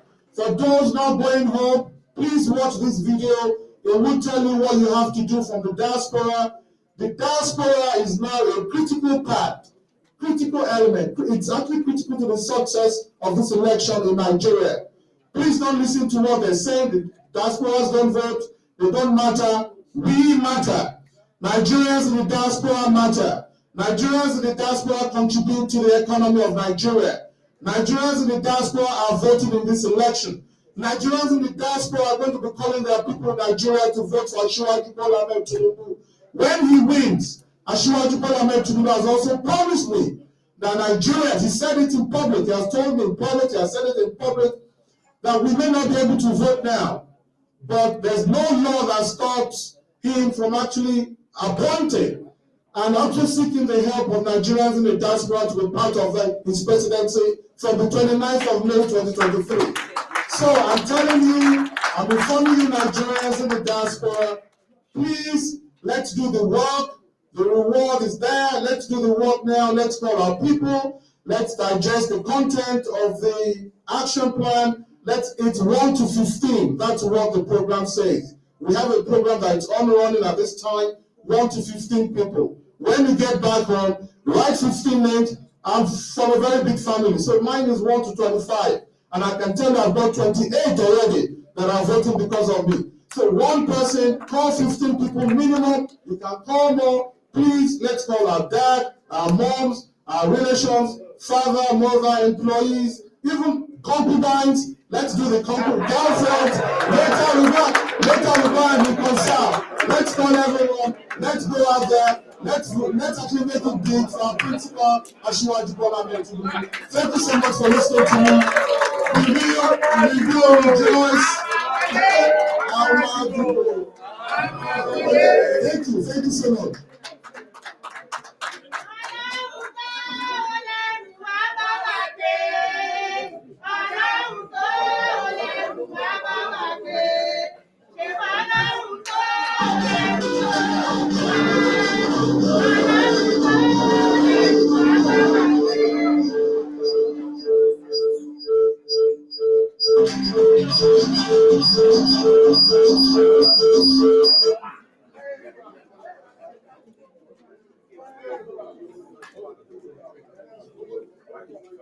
So we're going to watch the video. So there is renewed hope for both the diasporans and the Nigerians.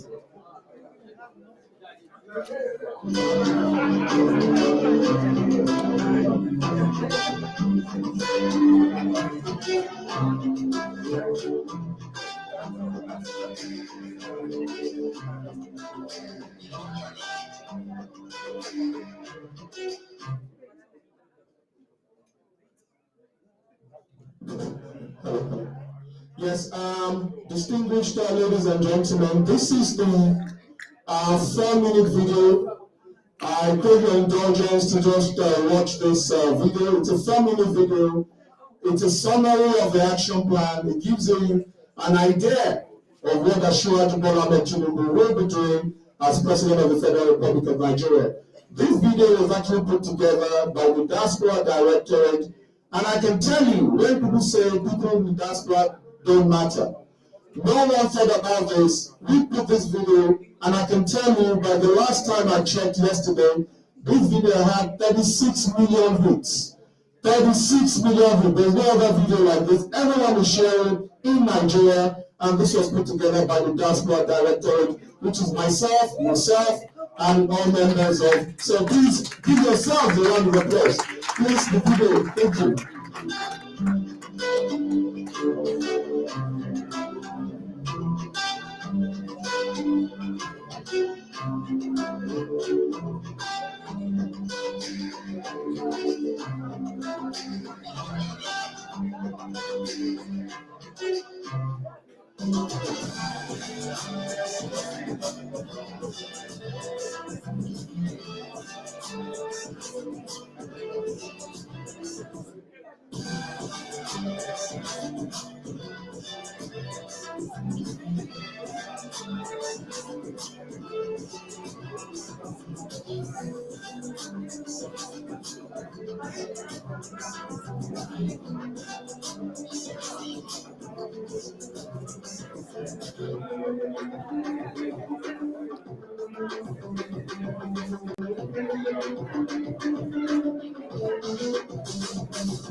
Thank you, thank you, thank you, thank you.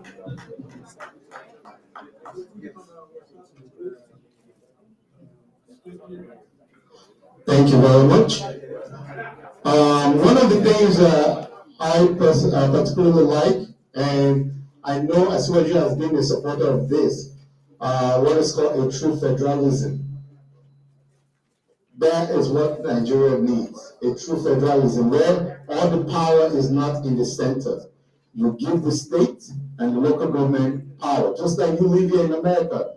The federal government will not run your life. It's your city government and your state government that run your life. So that's what we need in Nigeria. The center is too powerful. That needs to be broken down. And he's a big supporter of that because we had a conference on it about a couple of years ago, 2013, yes. So there was a conference on it and he was here to speak on it. So he's a big supporter of that. So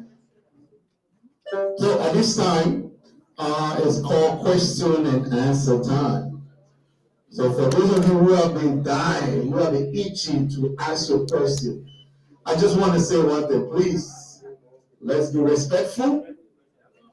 Let's be cordial. And make sure that, the question that you are asking, that it will really benefit the people because you want to get information from all these people at this table. 2 minutes is too much for one person. So 1 minute. Each person gets that has a question has a minute. So the floor is open. Who has a question?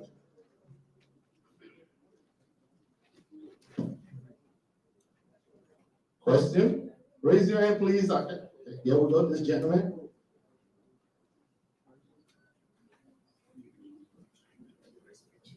I believe that any question you have, anybody on the table can answer. Good evening, sirs. My name is Adri.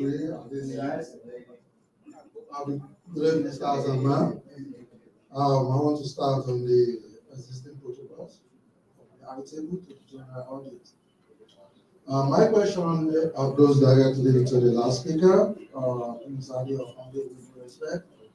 I can see the highlight of what's in display, but really want to put it to you that what are the provisions for we youth in Nigeria? I'm an APC member at the grassroots level, and I will want to tell you categorically that I have a lot of friends that are more vibrant than me in terms of education and civilization, but they I believe now they all die with their talent. I mean, the talent, the IQ, the tested IQ, they have this idea, but they didn't see the opportunity to execute it. So I really want to ask you, what are the programs that Ashwajo has for the grassroots? I'm talking about those that doesn't have anybody at the top. In Nigeria right now, for you to be a security man at Central Bank of Nigeria, you have to have a family that is among the director of Central Bank, which is not like that. Most of us are educated, most of us are civilized, we got the certificate, we got the knowledge, but we don't have the place to use it or to execute. Thank you very much.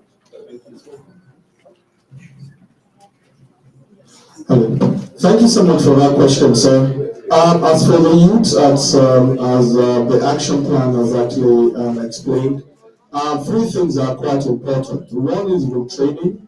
Retraining, if we live in an ICT world, what he intends to do, what the action plan says, first is there will be loads of retraining. And I'm sure, and secondly, I'm sure you're aware of the hubs. There are a few hubs that are actually been created by the Buhari administration. He's actually going to expand on that to provide the opportunity for youth, because obviously, if you look at the stats, the youth, we have more youths in Nigeria than even those above 50 or actually close to 50. And thirdly, he is actually going to embark a large industrialization project. That will also provide job opportunities for the youth, teaming youth with different experiences and in different sectors. And we can be assured that this time around, you don't have to know Mr. CEO, Mr. MD to be employed, as long as you have the training, the right training, and you are qualified to be in that position. He's actually promised that, and we're sure that he will definitely do that. So for the youth, there's that cliche that the youth are the leaders of tomorrow. But with an assured presidency, the youth are actually going to be the leaders of tomorrow. Thank you. Thank you, sir. Please don't forget AshuajuRadio.com. We're streaming live on AshuajuRadio.com. Please, when you ask your question, please can you say your name so that people know who you are? Good evening, ladies and gentlemen. My name is Ahmed Abo. I would like to ask the speaker, what is the cause of the naira scarcity? Is this from the presidency or at the poor scarcity as well? What is the major cause of this problem? Thank you very much. Thank you so much for that question. I arrived from Abuja this morning, so I understand about. For the first scarcity, well, the official position is the fact that few distributors, as in those that are meant to provide or take the product from the depot to the filling stations, they are working with their position, but again, that's an allegation that no one can really confirm. It still remains an allegation. But as a government, as a people government, the people's government is this, that whatever the allegation is, that we at least try to resolve that issue. That I can also inform you and confirm that before I left Abuja, it was really pretty bad about 3-4 weeks ago. But I can tell you in the last couple of days, that has actually eased. And the NNPC, their agencies are actually looking into it. and it's not as bad as it used to be. And I'm sure that probably before the end of next week or so, it should be, this product should be available in all filling stations. And also, I must also state that it's not in every state that you get this fuel scarcity. It's mostly in Abuja for obvious reasons, and a few states actually surrounding Abuja. But in other states, fuel is, you can get fuel, you drive into a filling station, and you will get it. As for the cash, yes, that's a major issue. The cash, it's quite, the official position again. We understand that CBN took in actually took in trillions, but actually, produced or printed just a few billions. Obviously, we can't expect, when we take in trillions and, we only print billions. But again, the president, Principal Asiwaju Bola Ahmed Tinubu actually waded into that saga. Before I left Nigeria, I think this was sometime early last week, the president invited the CBN governor and a few other stakeholders. Again, that's been looked into. I remember the president said we should be given 7 days. The 7 days is up. And I know that the CBN also issued a directive that banks should start paying over the counter. Because what they did was they actually stopped paying cash over the counter and not sent customers to ATMs, which is what we call cash points here in this part of the world. But I think that also isn't. But at the same time, it will take probably a week or two. Some have said that that policy was probably ill-timed and probably not well delivered. I agree with that. It's ill-timed and not well delivered. But again, it's still an APC government, and I believe that President Muhammadu Buhari took the right decision in actually summoning the CBN governor and directing him to also resolve that issue, which is being done as we speak. Thank you so much. Thank you. Ladies, where are you guys? It's only the men on scene. We talked about women participation, right? Okay, I have you. Let me go. Oh, okay, we're going to go with the lady. My name is Amina.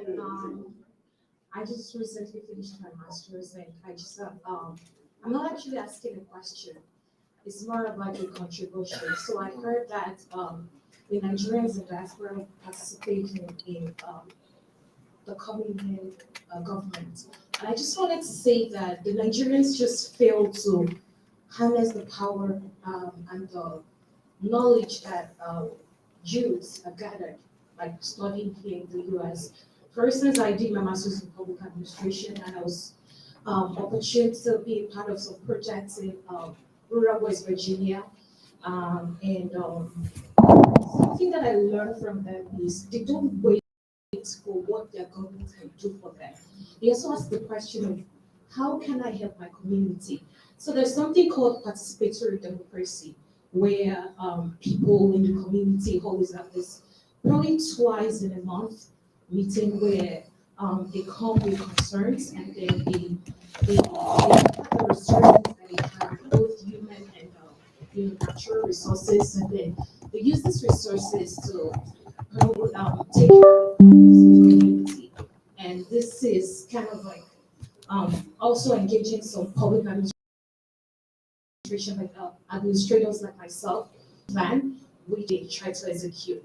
So I'm just saying, probably if true to what they said, they would be having the Nigerian student, probably the Nigerians in diaspora are going to be a pivotal part of this government.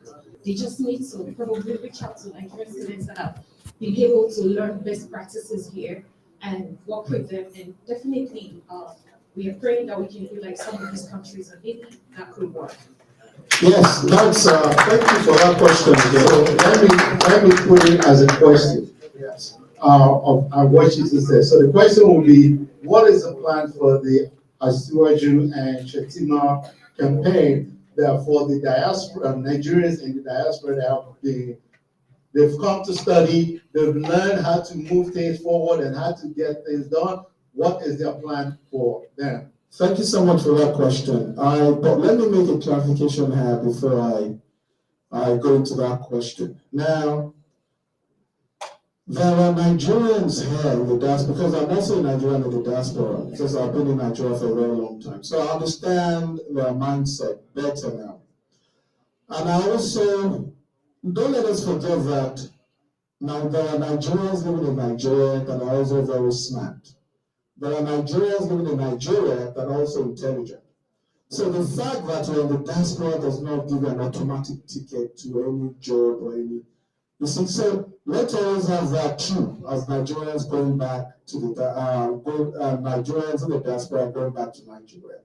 Having said that, obviously, we Nigerians in the diaspora, we've lived here in this part of the world, see how things are done, well educated, and we have the experience.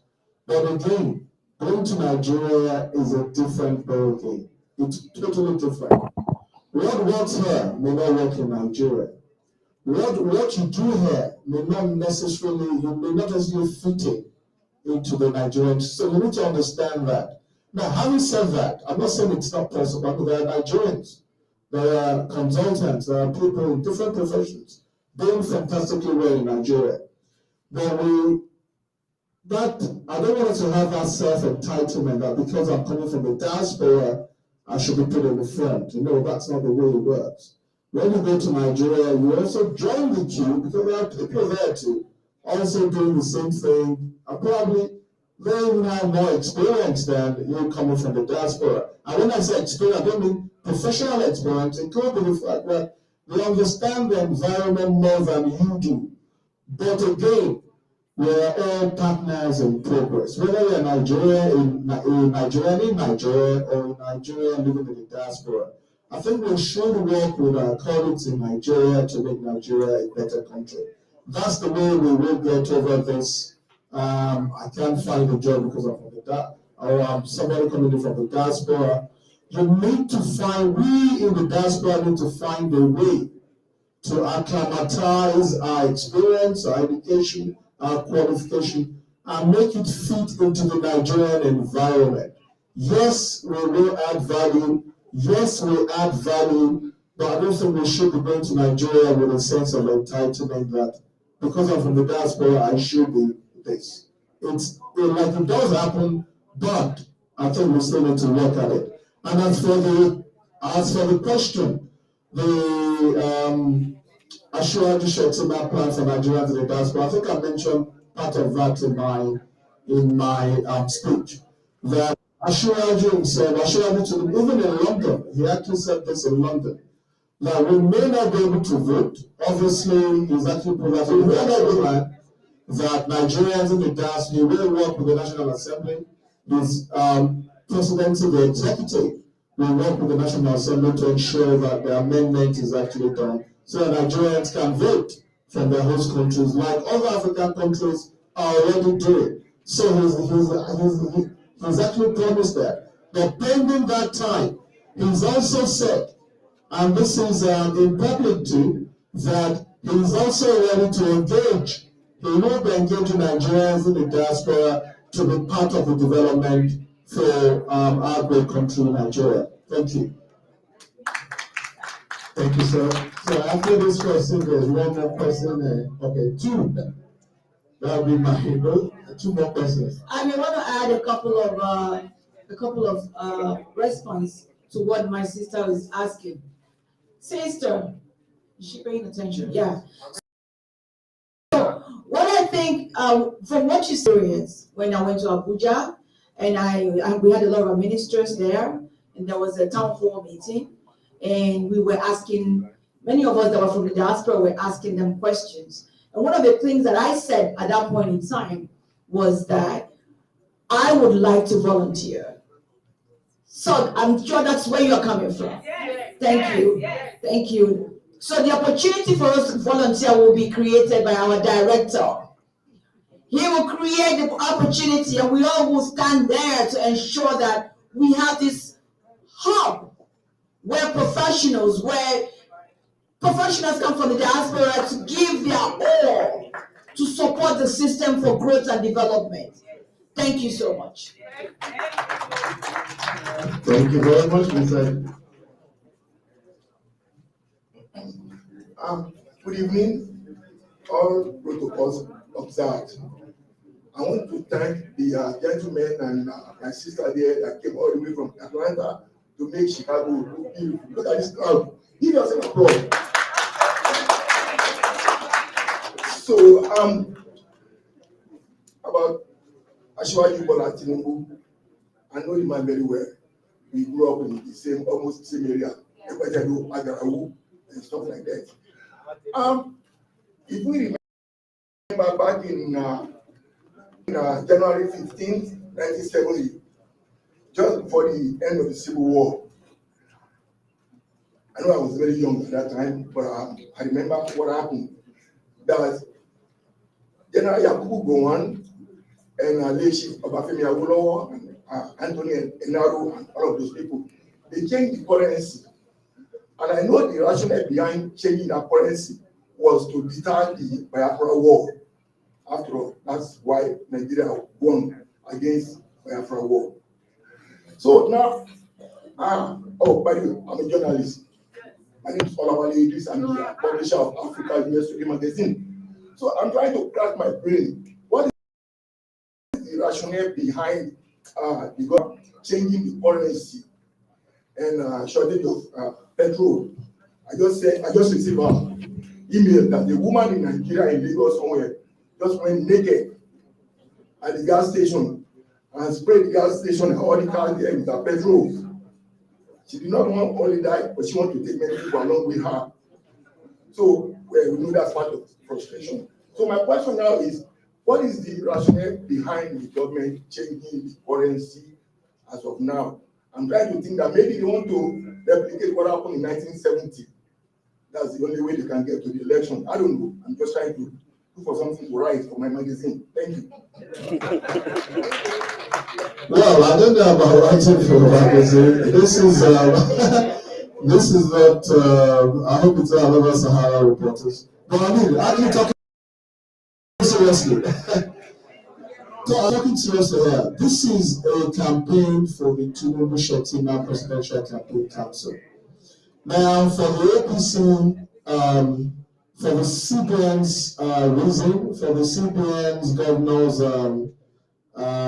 reason for actually redesigning the Naira, I think that question was actually put to him. I remember I watched it on Channels TV, and the reason for that was the fact that the coins had not been changed for a very long time. There's no law stopping him from doing it, and he had to do it.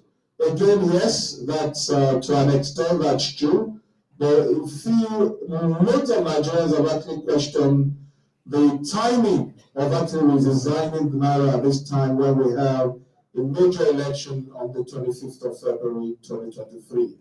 And I remember that even Asiwaju Bola Tinubu also questioned the rationale for actually designing the Naira so close to a major general election in Nigeria. Again, it's been done.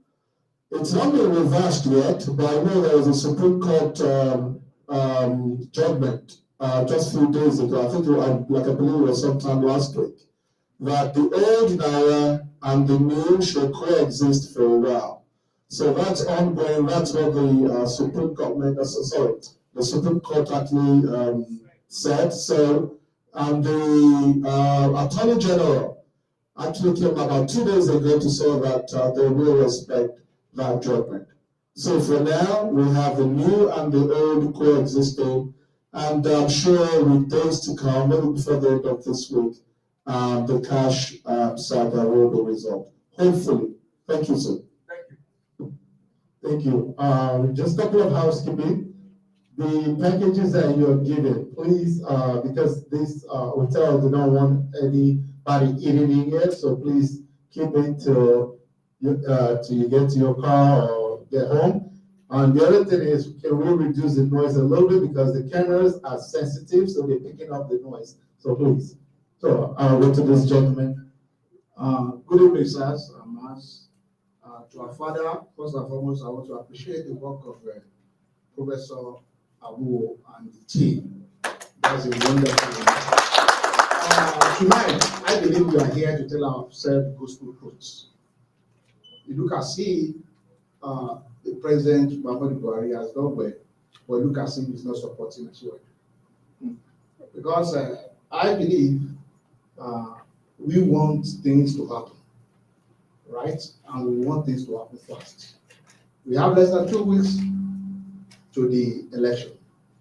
Based on the question asked by the journalist, in the same government, a policy is coming and the same people are attacking the same policy.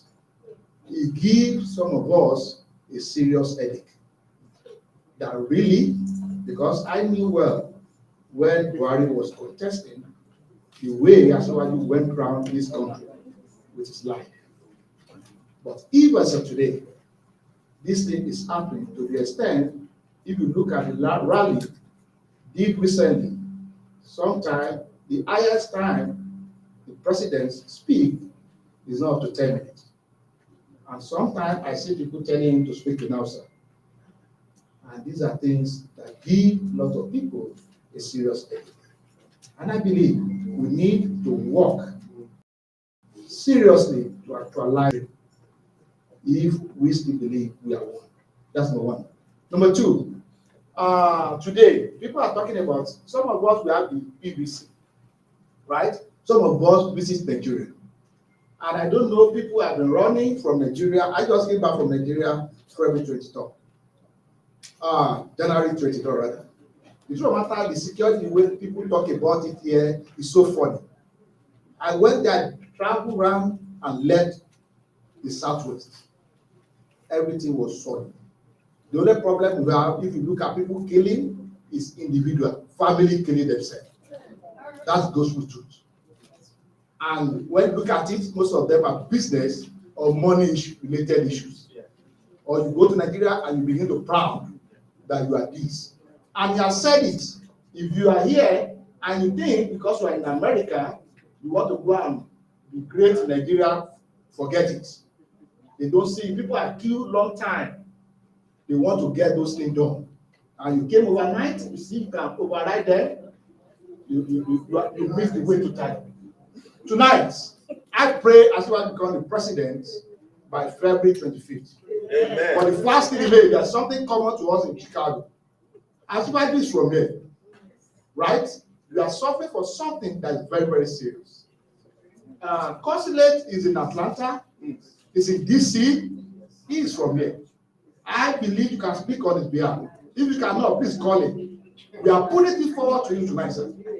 If he can give us assurance that when he becomes the president of this country, the first thing he's going to do is to give us the consulate.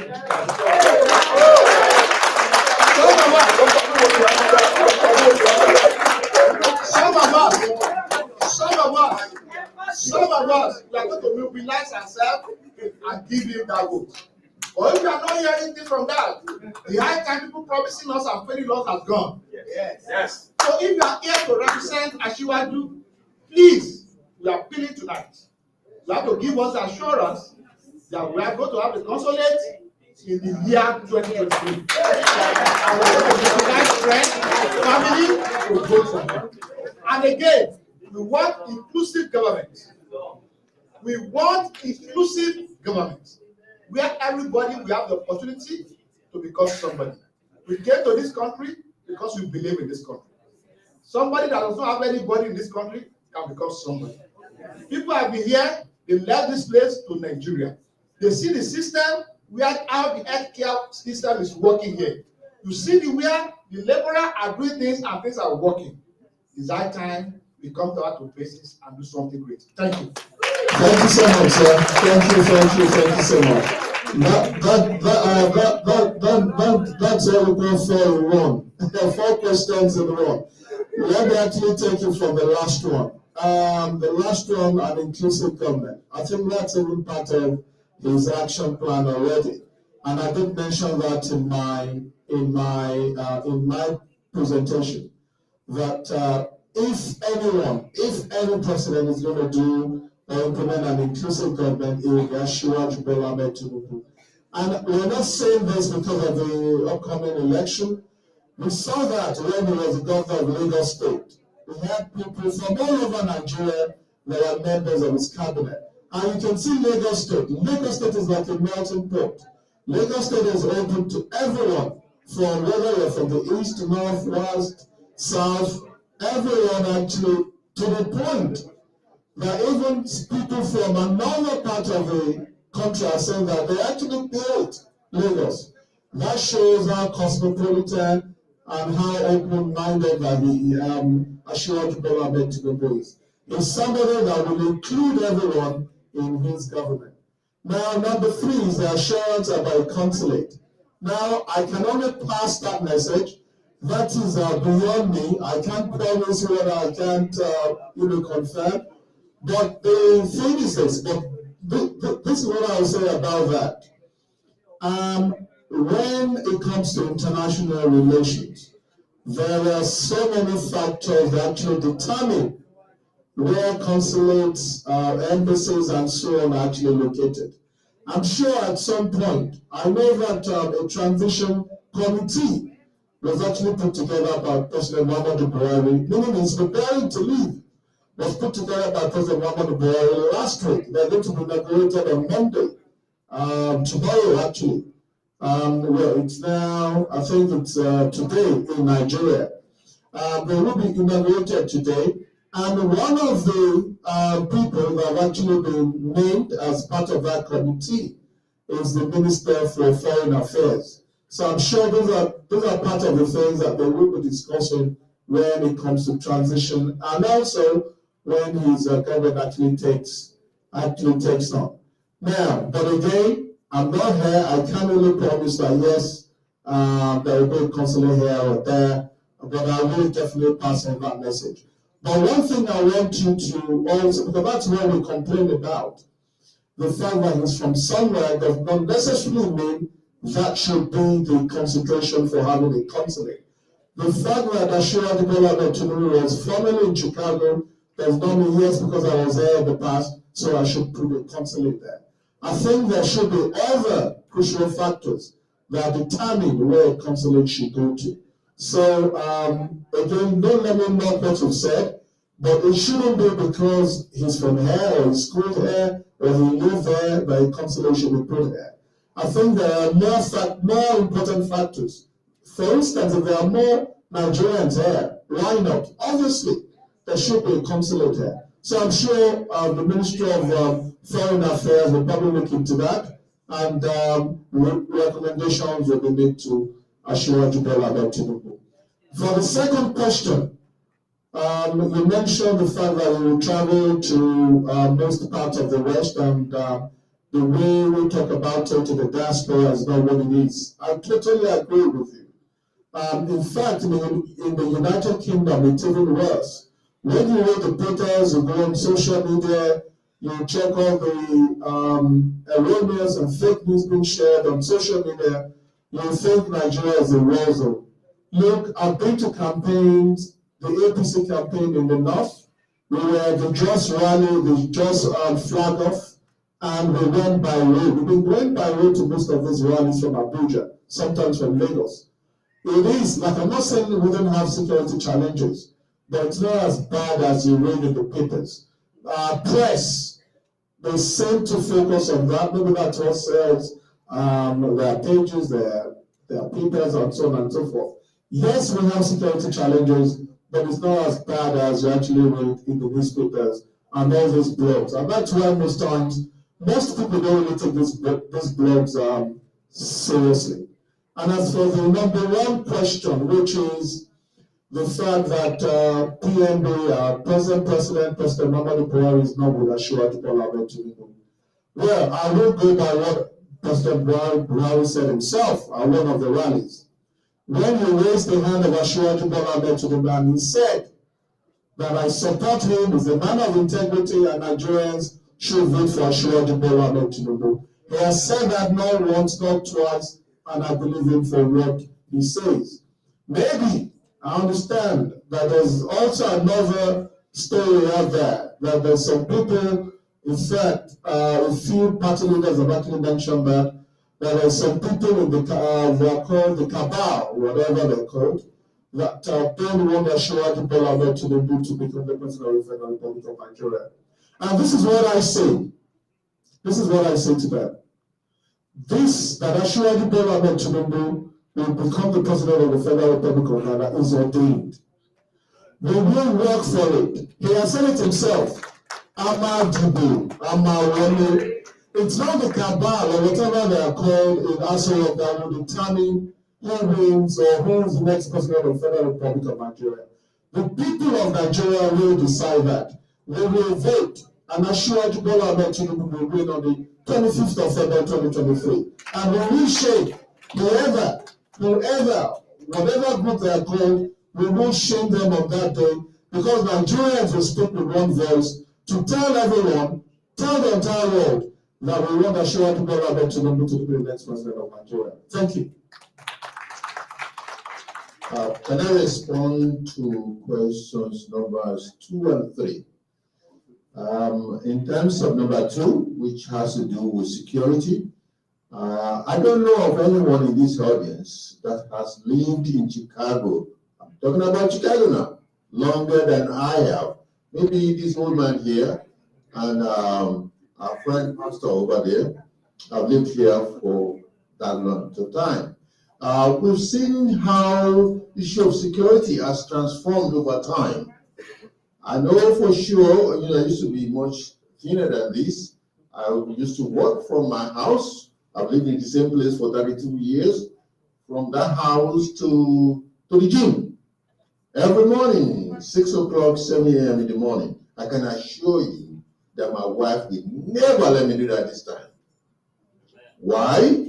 Because this issue of security is pervasive everywhere.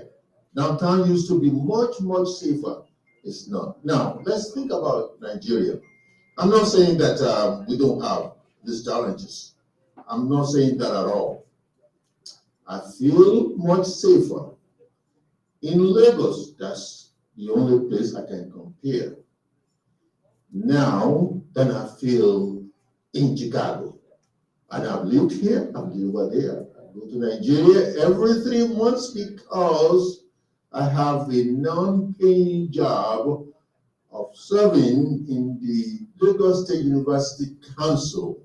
And I'm the chair of scheme committee in Lagos. But I can work anywhere right now. But we thank God that I'm safe.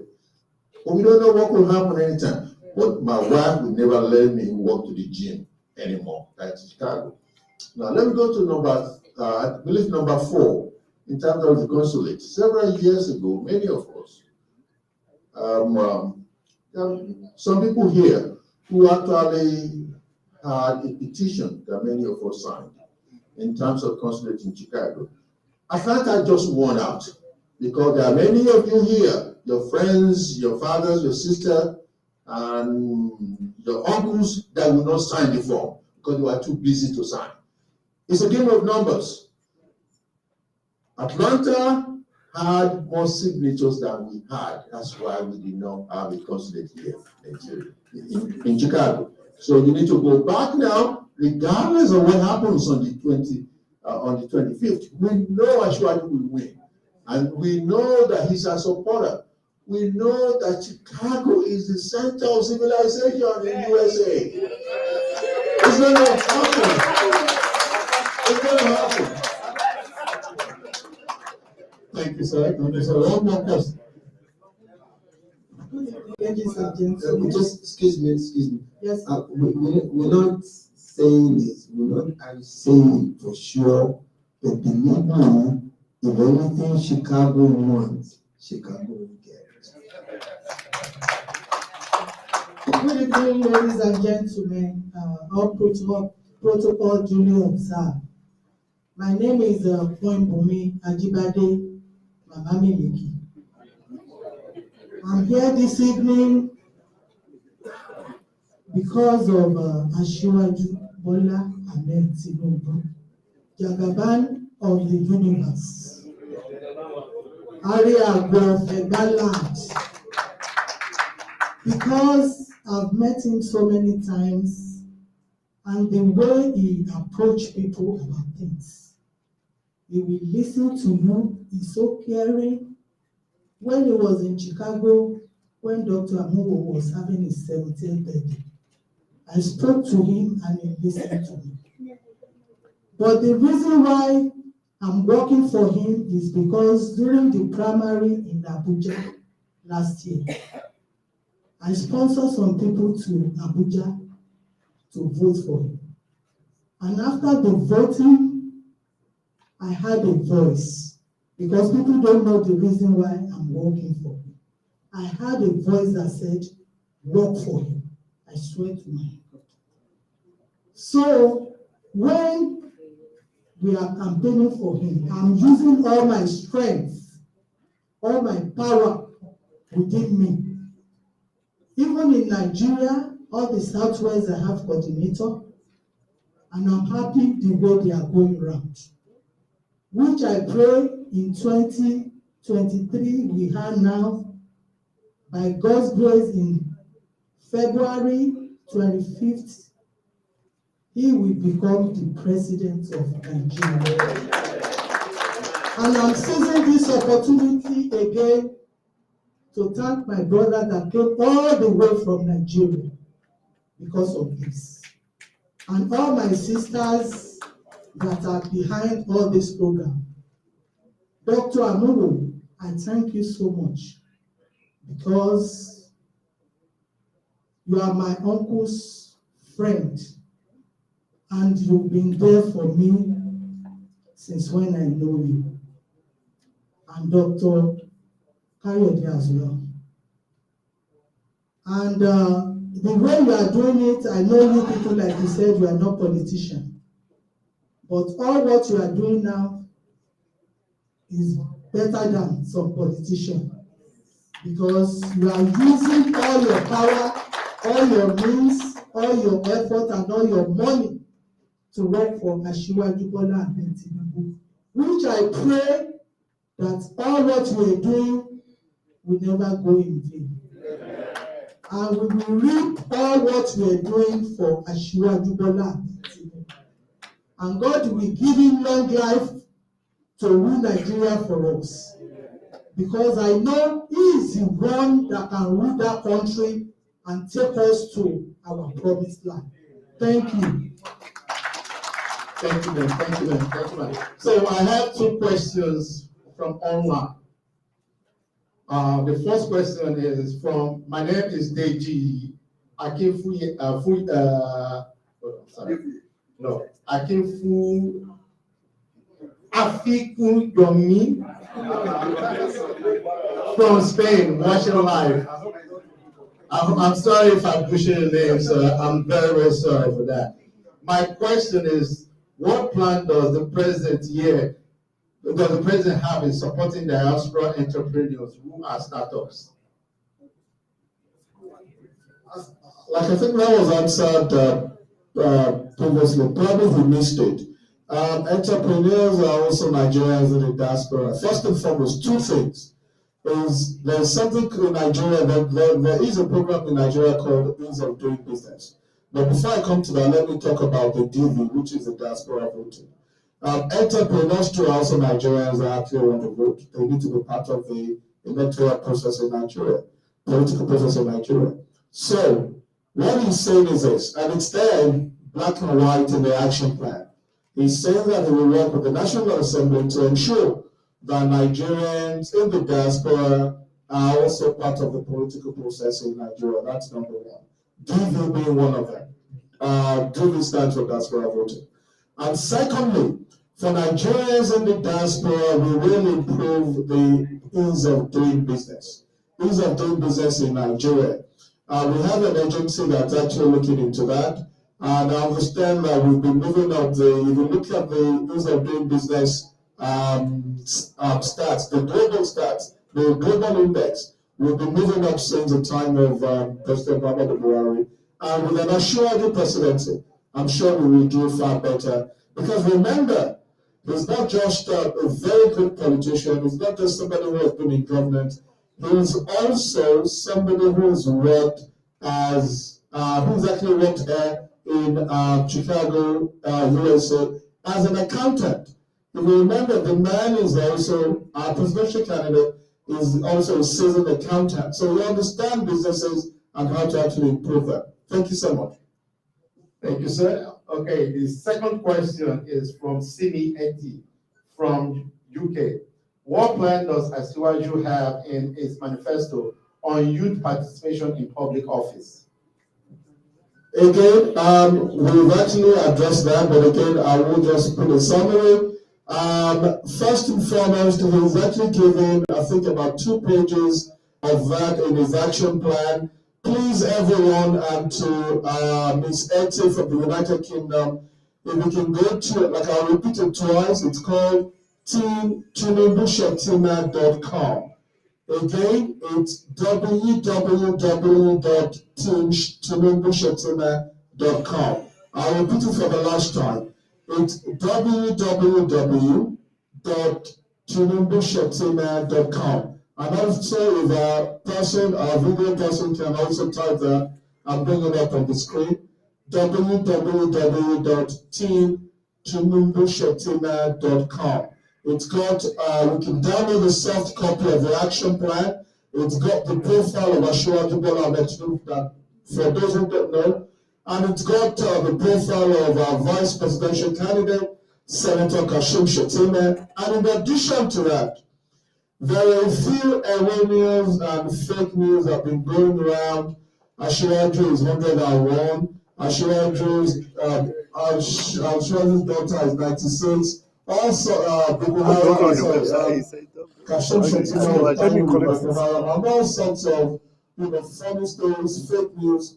We've actually on that site, on that page, www.teamtunubushetima.com, you will find answers to all those erroneous news, because we believe we had to do that. Again, that portal was actually put together by the Diaspora Directorate so that Nigerians will actually have the facts of what happened, and all the pictures have been shown on, being posted on social media about our vice presidential candidate, dining with terrorists and all that. We've actually put the facts on that side so everyone can go there, read them, and not just read them, please read them, and also inform and educate our fellow progressives out there. Because when, like you said, when we tell a lie so many times, people tend to believe it. But we've actually provided the facts of that portal so that people can read and also educate others. Again, the site is www.teamtunubushetima.com. Thank you so much. Thank you very much, sir. Thank you very much. So we're going to move on to the next item because of time. Thank you very much for all the questions. We've been enlightened today. Thank you, Prince Ade Umore, for your swift to answer the questions. Thank you very much, sir. We appreciate it. The next item I have on my list is the presentation of awards. And this is going to be commenced by Architect Dr. Buki Oni. Please, a round of applause as you come up, please.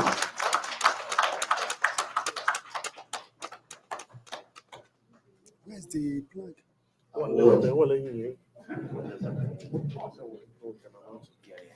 Amadibo.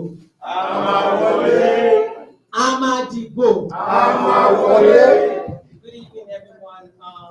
You're all welcome once again to this special occasion.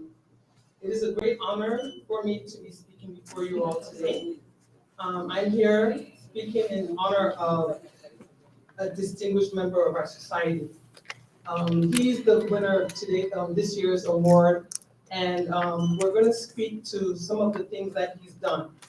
He has served as a clinical associate professor emeritus at the University of Chicago, UIC.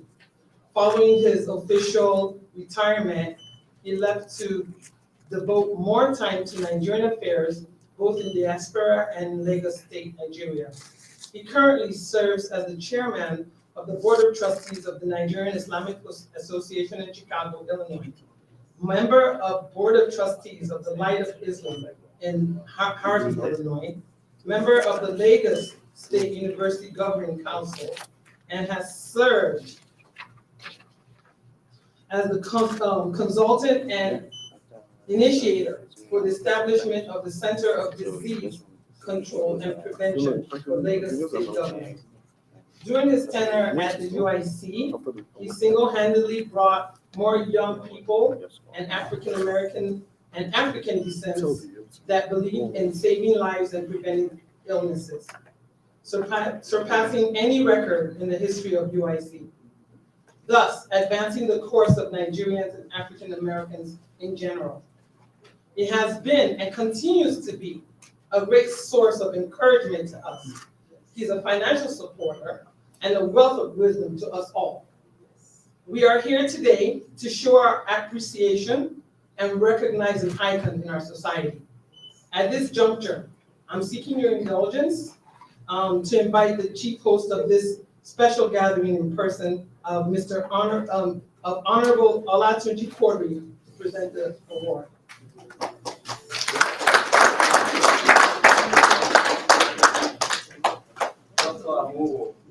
I have the greatest honor of presenting this year's award to very close associate, Ajiwaju Bola Ahmed Tinubu, and the unwavering support since the inception of TPF, Tinubu Presidential Forum, here in Chicago.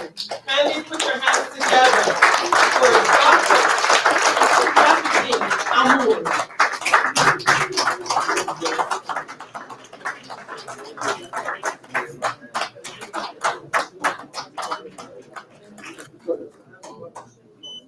Sure, just show us.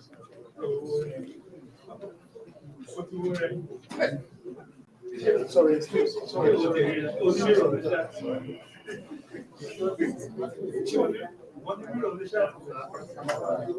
You're very small.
No, I'm always saying and I also support my dear friend in the diaspora. This is really a surprise to me. Coincidentally, about 3 days ago, I was cleaning the attic and I saw about 68 flags. So I no longer have an office, as I said. So got somebody. I think I saw the person coming in earlier, but I think I slept. So I went to the basement and I asked him to please let me put all my flags in the basement. He charged me $650. And I said, just the flag. He said, well, the worth is a lot more than that. So this particular one coming from my brothers here worth a lot more than all the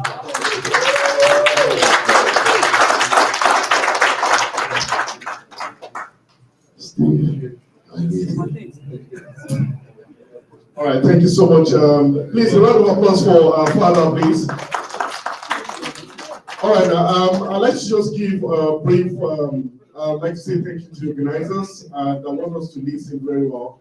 On the screen, some few minutes ago, you saw a very interesting initiative that I created. I know some of us have heard about it. How many of us have heard about Asiwaju Radio before? Asiwaju Radio? Okay. So, to the glory of God, I put up this Asiwaju Radio. I initiated it, founded it some few months back, and with the motive of educating people about the great icon Asiwaju Bola Ahmed Tinubu. And this is a voluntary project, and this project has given birth to a lot of information about Asiwaju. We hosted key leaders, friends, and associates of Asiwaju Bola Ahmed Tinubu on this radio. Why I came up is that in the next few weeks before the election, we are going to be running a back-to-back conversation on the radio, and where we're going to be having people's views on the radio. We have morning shows, we have discussion shows. It's a non-stop radio show that's going to be happening as from tomorrow, and we'll be having top guests, people like you, diasporan voices about Asiwaju, about Nigeria. Just come to free your mind on the radio. If you're interested in jumping on the radio as a guest or running your own show before the election or during the election, giving your own analysis about the election, please, you can get back to me or go on the website and send us a message. I would like to host you on the radio to voice your mind. Today we had a number of people across the world listening to us. Sometimes we have 2,000 listeners, 3,000 listeners across the world. We've hosted him on the radio and hosted different people on the radio. Festus Keyamo, a lot of them have been hosted. Different ministers and commissioners have been hosted. Governors have been hosted. Yaya Bello, a lot have been hosted on the radio. But we also love to host you, diaspora, to also have your voice. The voice of the diaspora has a lot of mileage towards national development. Please, we'd like you, if you want to jump on the radio anytime, any day, please just get back to us. I would love to host you, to have your voice, to the outside world on asiwajuradio.com. Thank you so much and God bless you. Hold on, Steve. We've had everybody. You didn't have me yet. Okay, sorry. Anyway, moving forward.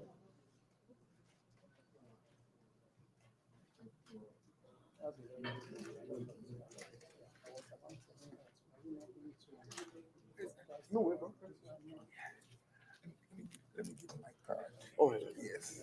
I need to change that email. I'll give it to them. If you have your own. Yeah, I do. Yeah, I'll give it to you before I leave it.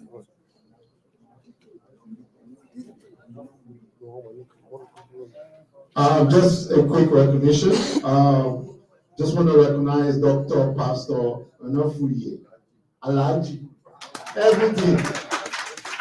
Thank you, sir. Thank you for coming. Thank you very much.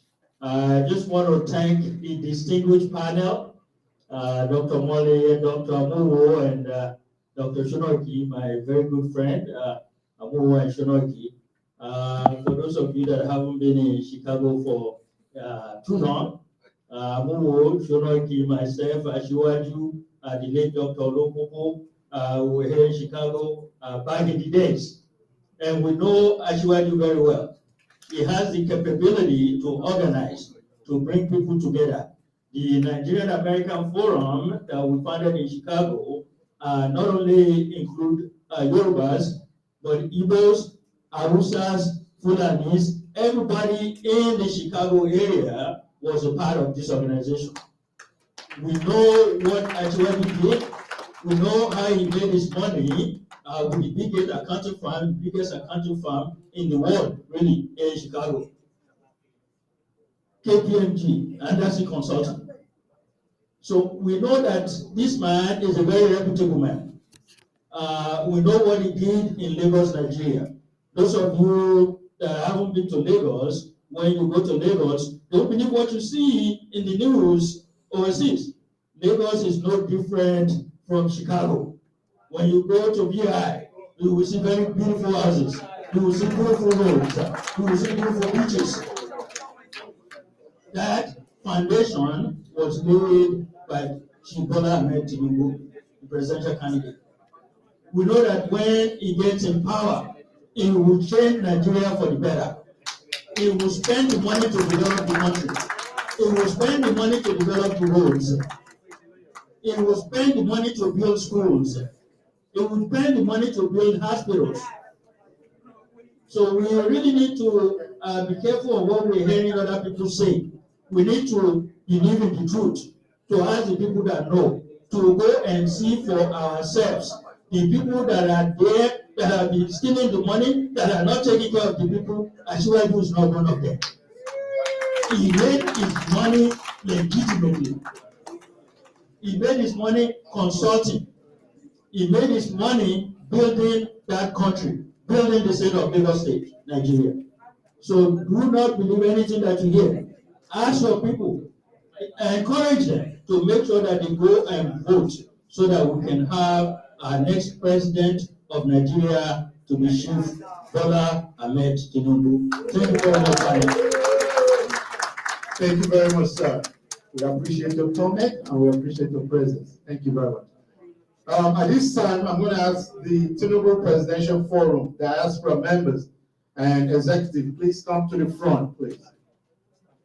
If you're a member or an executive of the Tinubu Presidential Forum, diaspora, please stand up if you don't want to come out so we can recognize you. So I'll say you come to the front. Whichever come to the front. While they're doing that,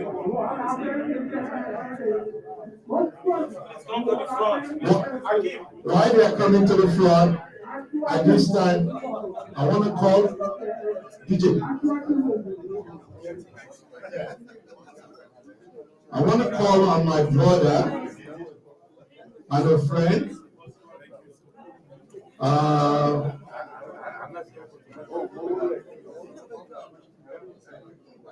I'm gonna bust it now because he only called yesterday afternoon to come and MC this event today. Yesterday afternoon, so he owes me big time. This has been we've been in Nigeria. We've run a lot of political campaigns together. We've done a lot of things in Nigeria together. So, ladies and gentlemen, please help me welcome Honorable Tola Banire. Good evening, everybody. Thank you so much for coming. You know, as I said, I only called him yesterday to have him MC anchor this event for various reasons, because we had someone that canceled, right? So thank you, Fancy. Thank you so much for coming. Everybody here, thank you so much for coming. We really appreciate you coming from different part of the world. Oyakilome, thank you so much. You literally got here at 5 p.m. today. You like under 24 hours. My sister, thank you. Prince, you know, on Friday you were still in Abuja. My daddy here, Dr. Amu, Dr. Shonaiki, Alhaji Latif Showenemo, thank you so much. We, the members of Tinubu Presidential Forum, that's where Chicago, everybody, everyone that you see standing back there, they contributed mentally, physically, socially, financially to ensure that this event is successful. Thank you so much. Thank you. Thank you. Thank you.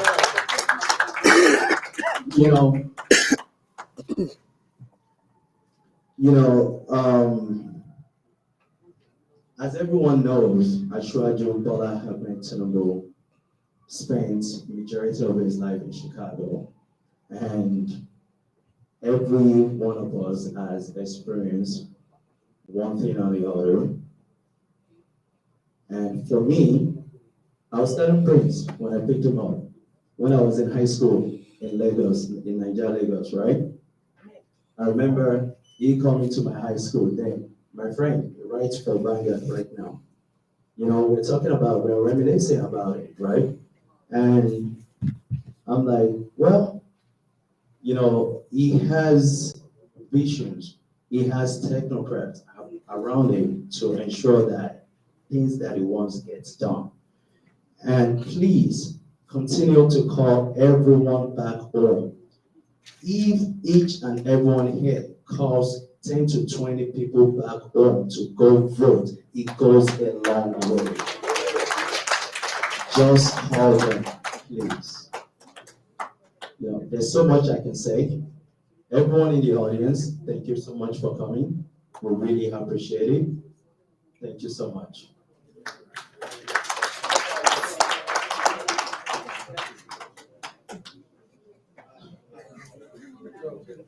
And by the way, if you would like to be part of the group, and this is time, to sign up and be a member of the group. Thank you. Please, we need to be more and campaign for Asiwaju Bola Ahmed Tinubu. We need you at this critical time. Thank you, guys. Olubodun, I see you there. So we cannot push this enough. Remember, we in the diaspora, we spent over 21 billion sending to Nigeria. And this is the only way we can show our power to tell people that we take care of, that we send money to go and vote to better their own life. So that the stress will get off us. That's what we want, the stress to get off us, so the country will be better. So ladies and gentlemen, that is my time. Thank you very much for coming. I was told you don't have to go home, but we have to leave here. Have a great night. Actually, you know what? We still have time. The year is going to spin, dance, enjoy. And they say, once Asiwaju win, we are coming back to celebrate a big party here in Chicago. So let's go. You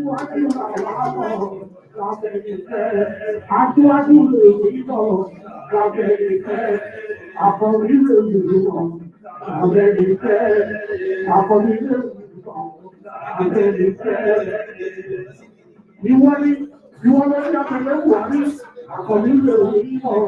I'm going to do it. I'm going to go for it. I'm going to go for it. I'm not going to go for it. You want to get a little one? I'm going to do it. I'm going to do it. I'm going to do it. I saw you go now. Then you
Nigerian African Forum, or do you do every general? We do general. We have like this general election that is going on.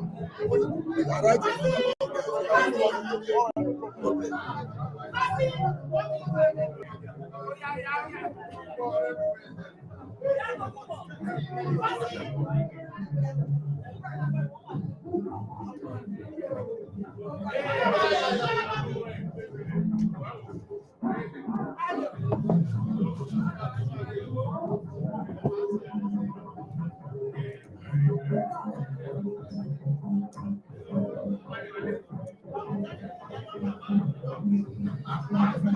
you.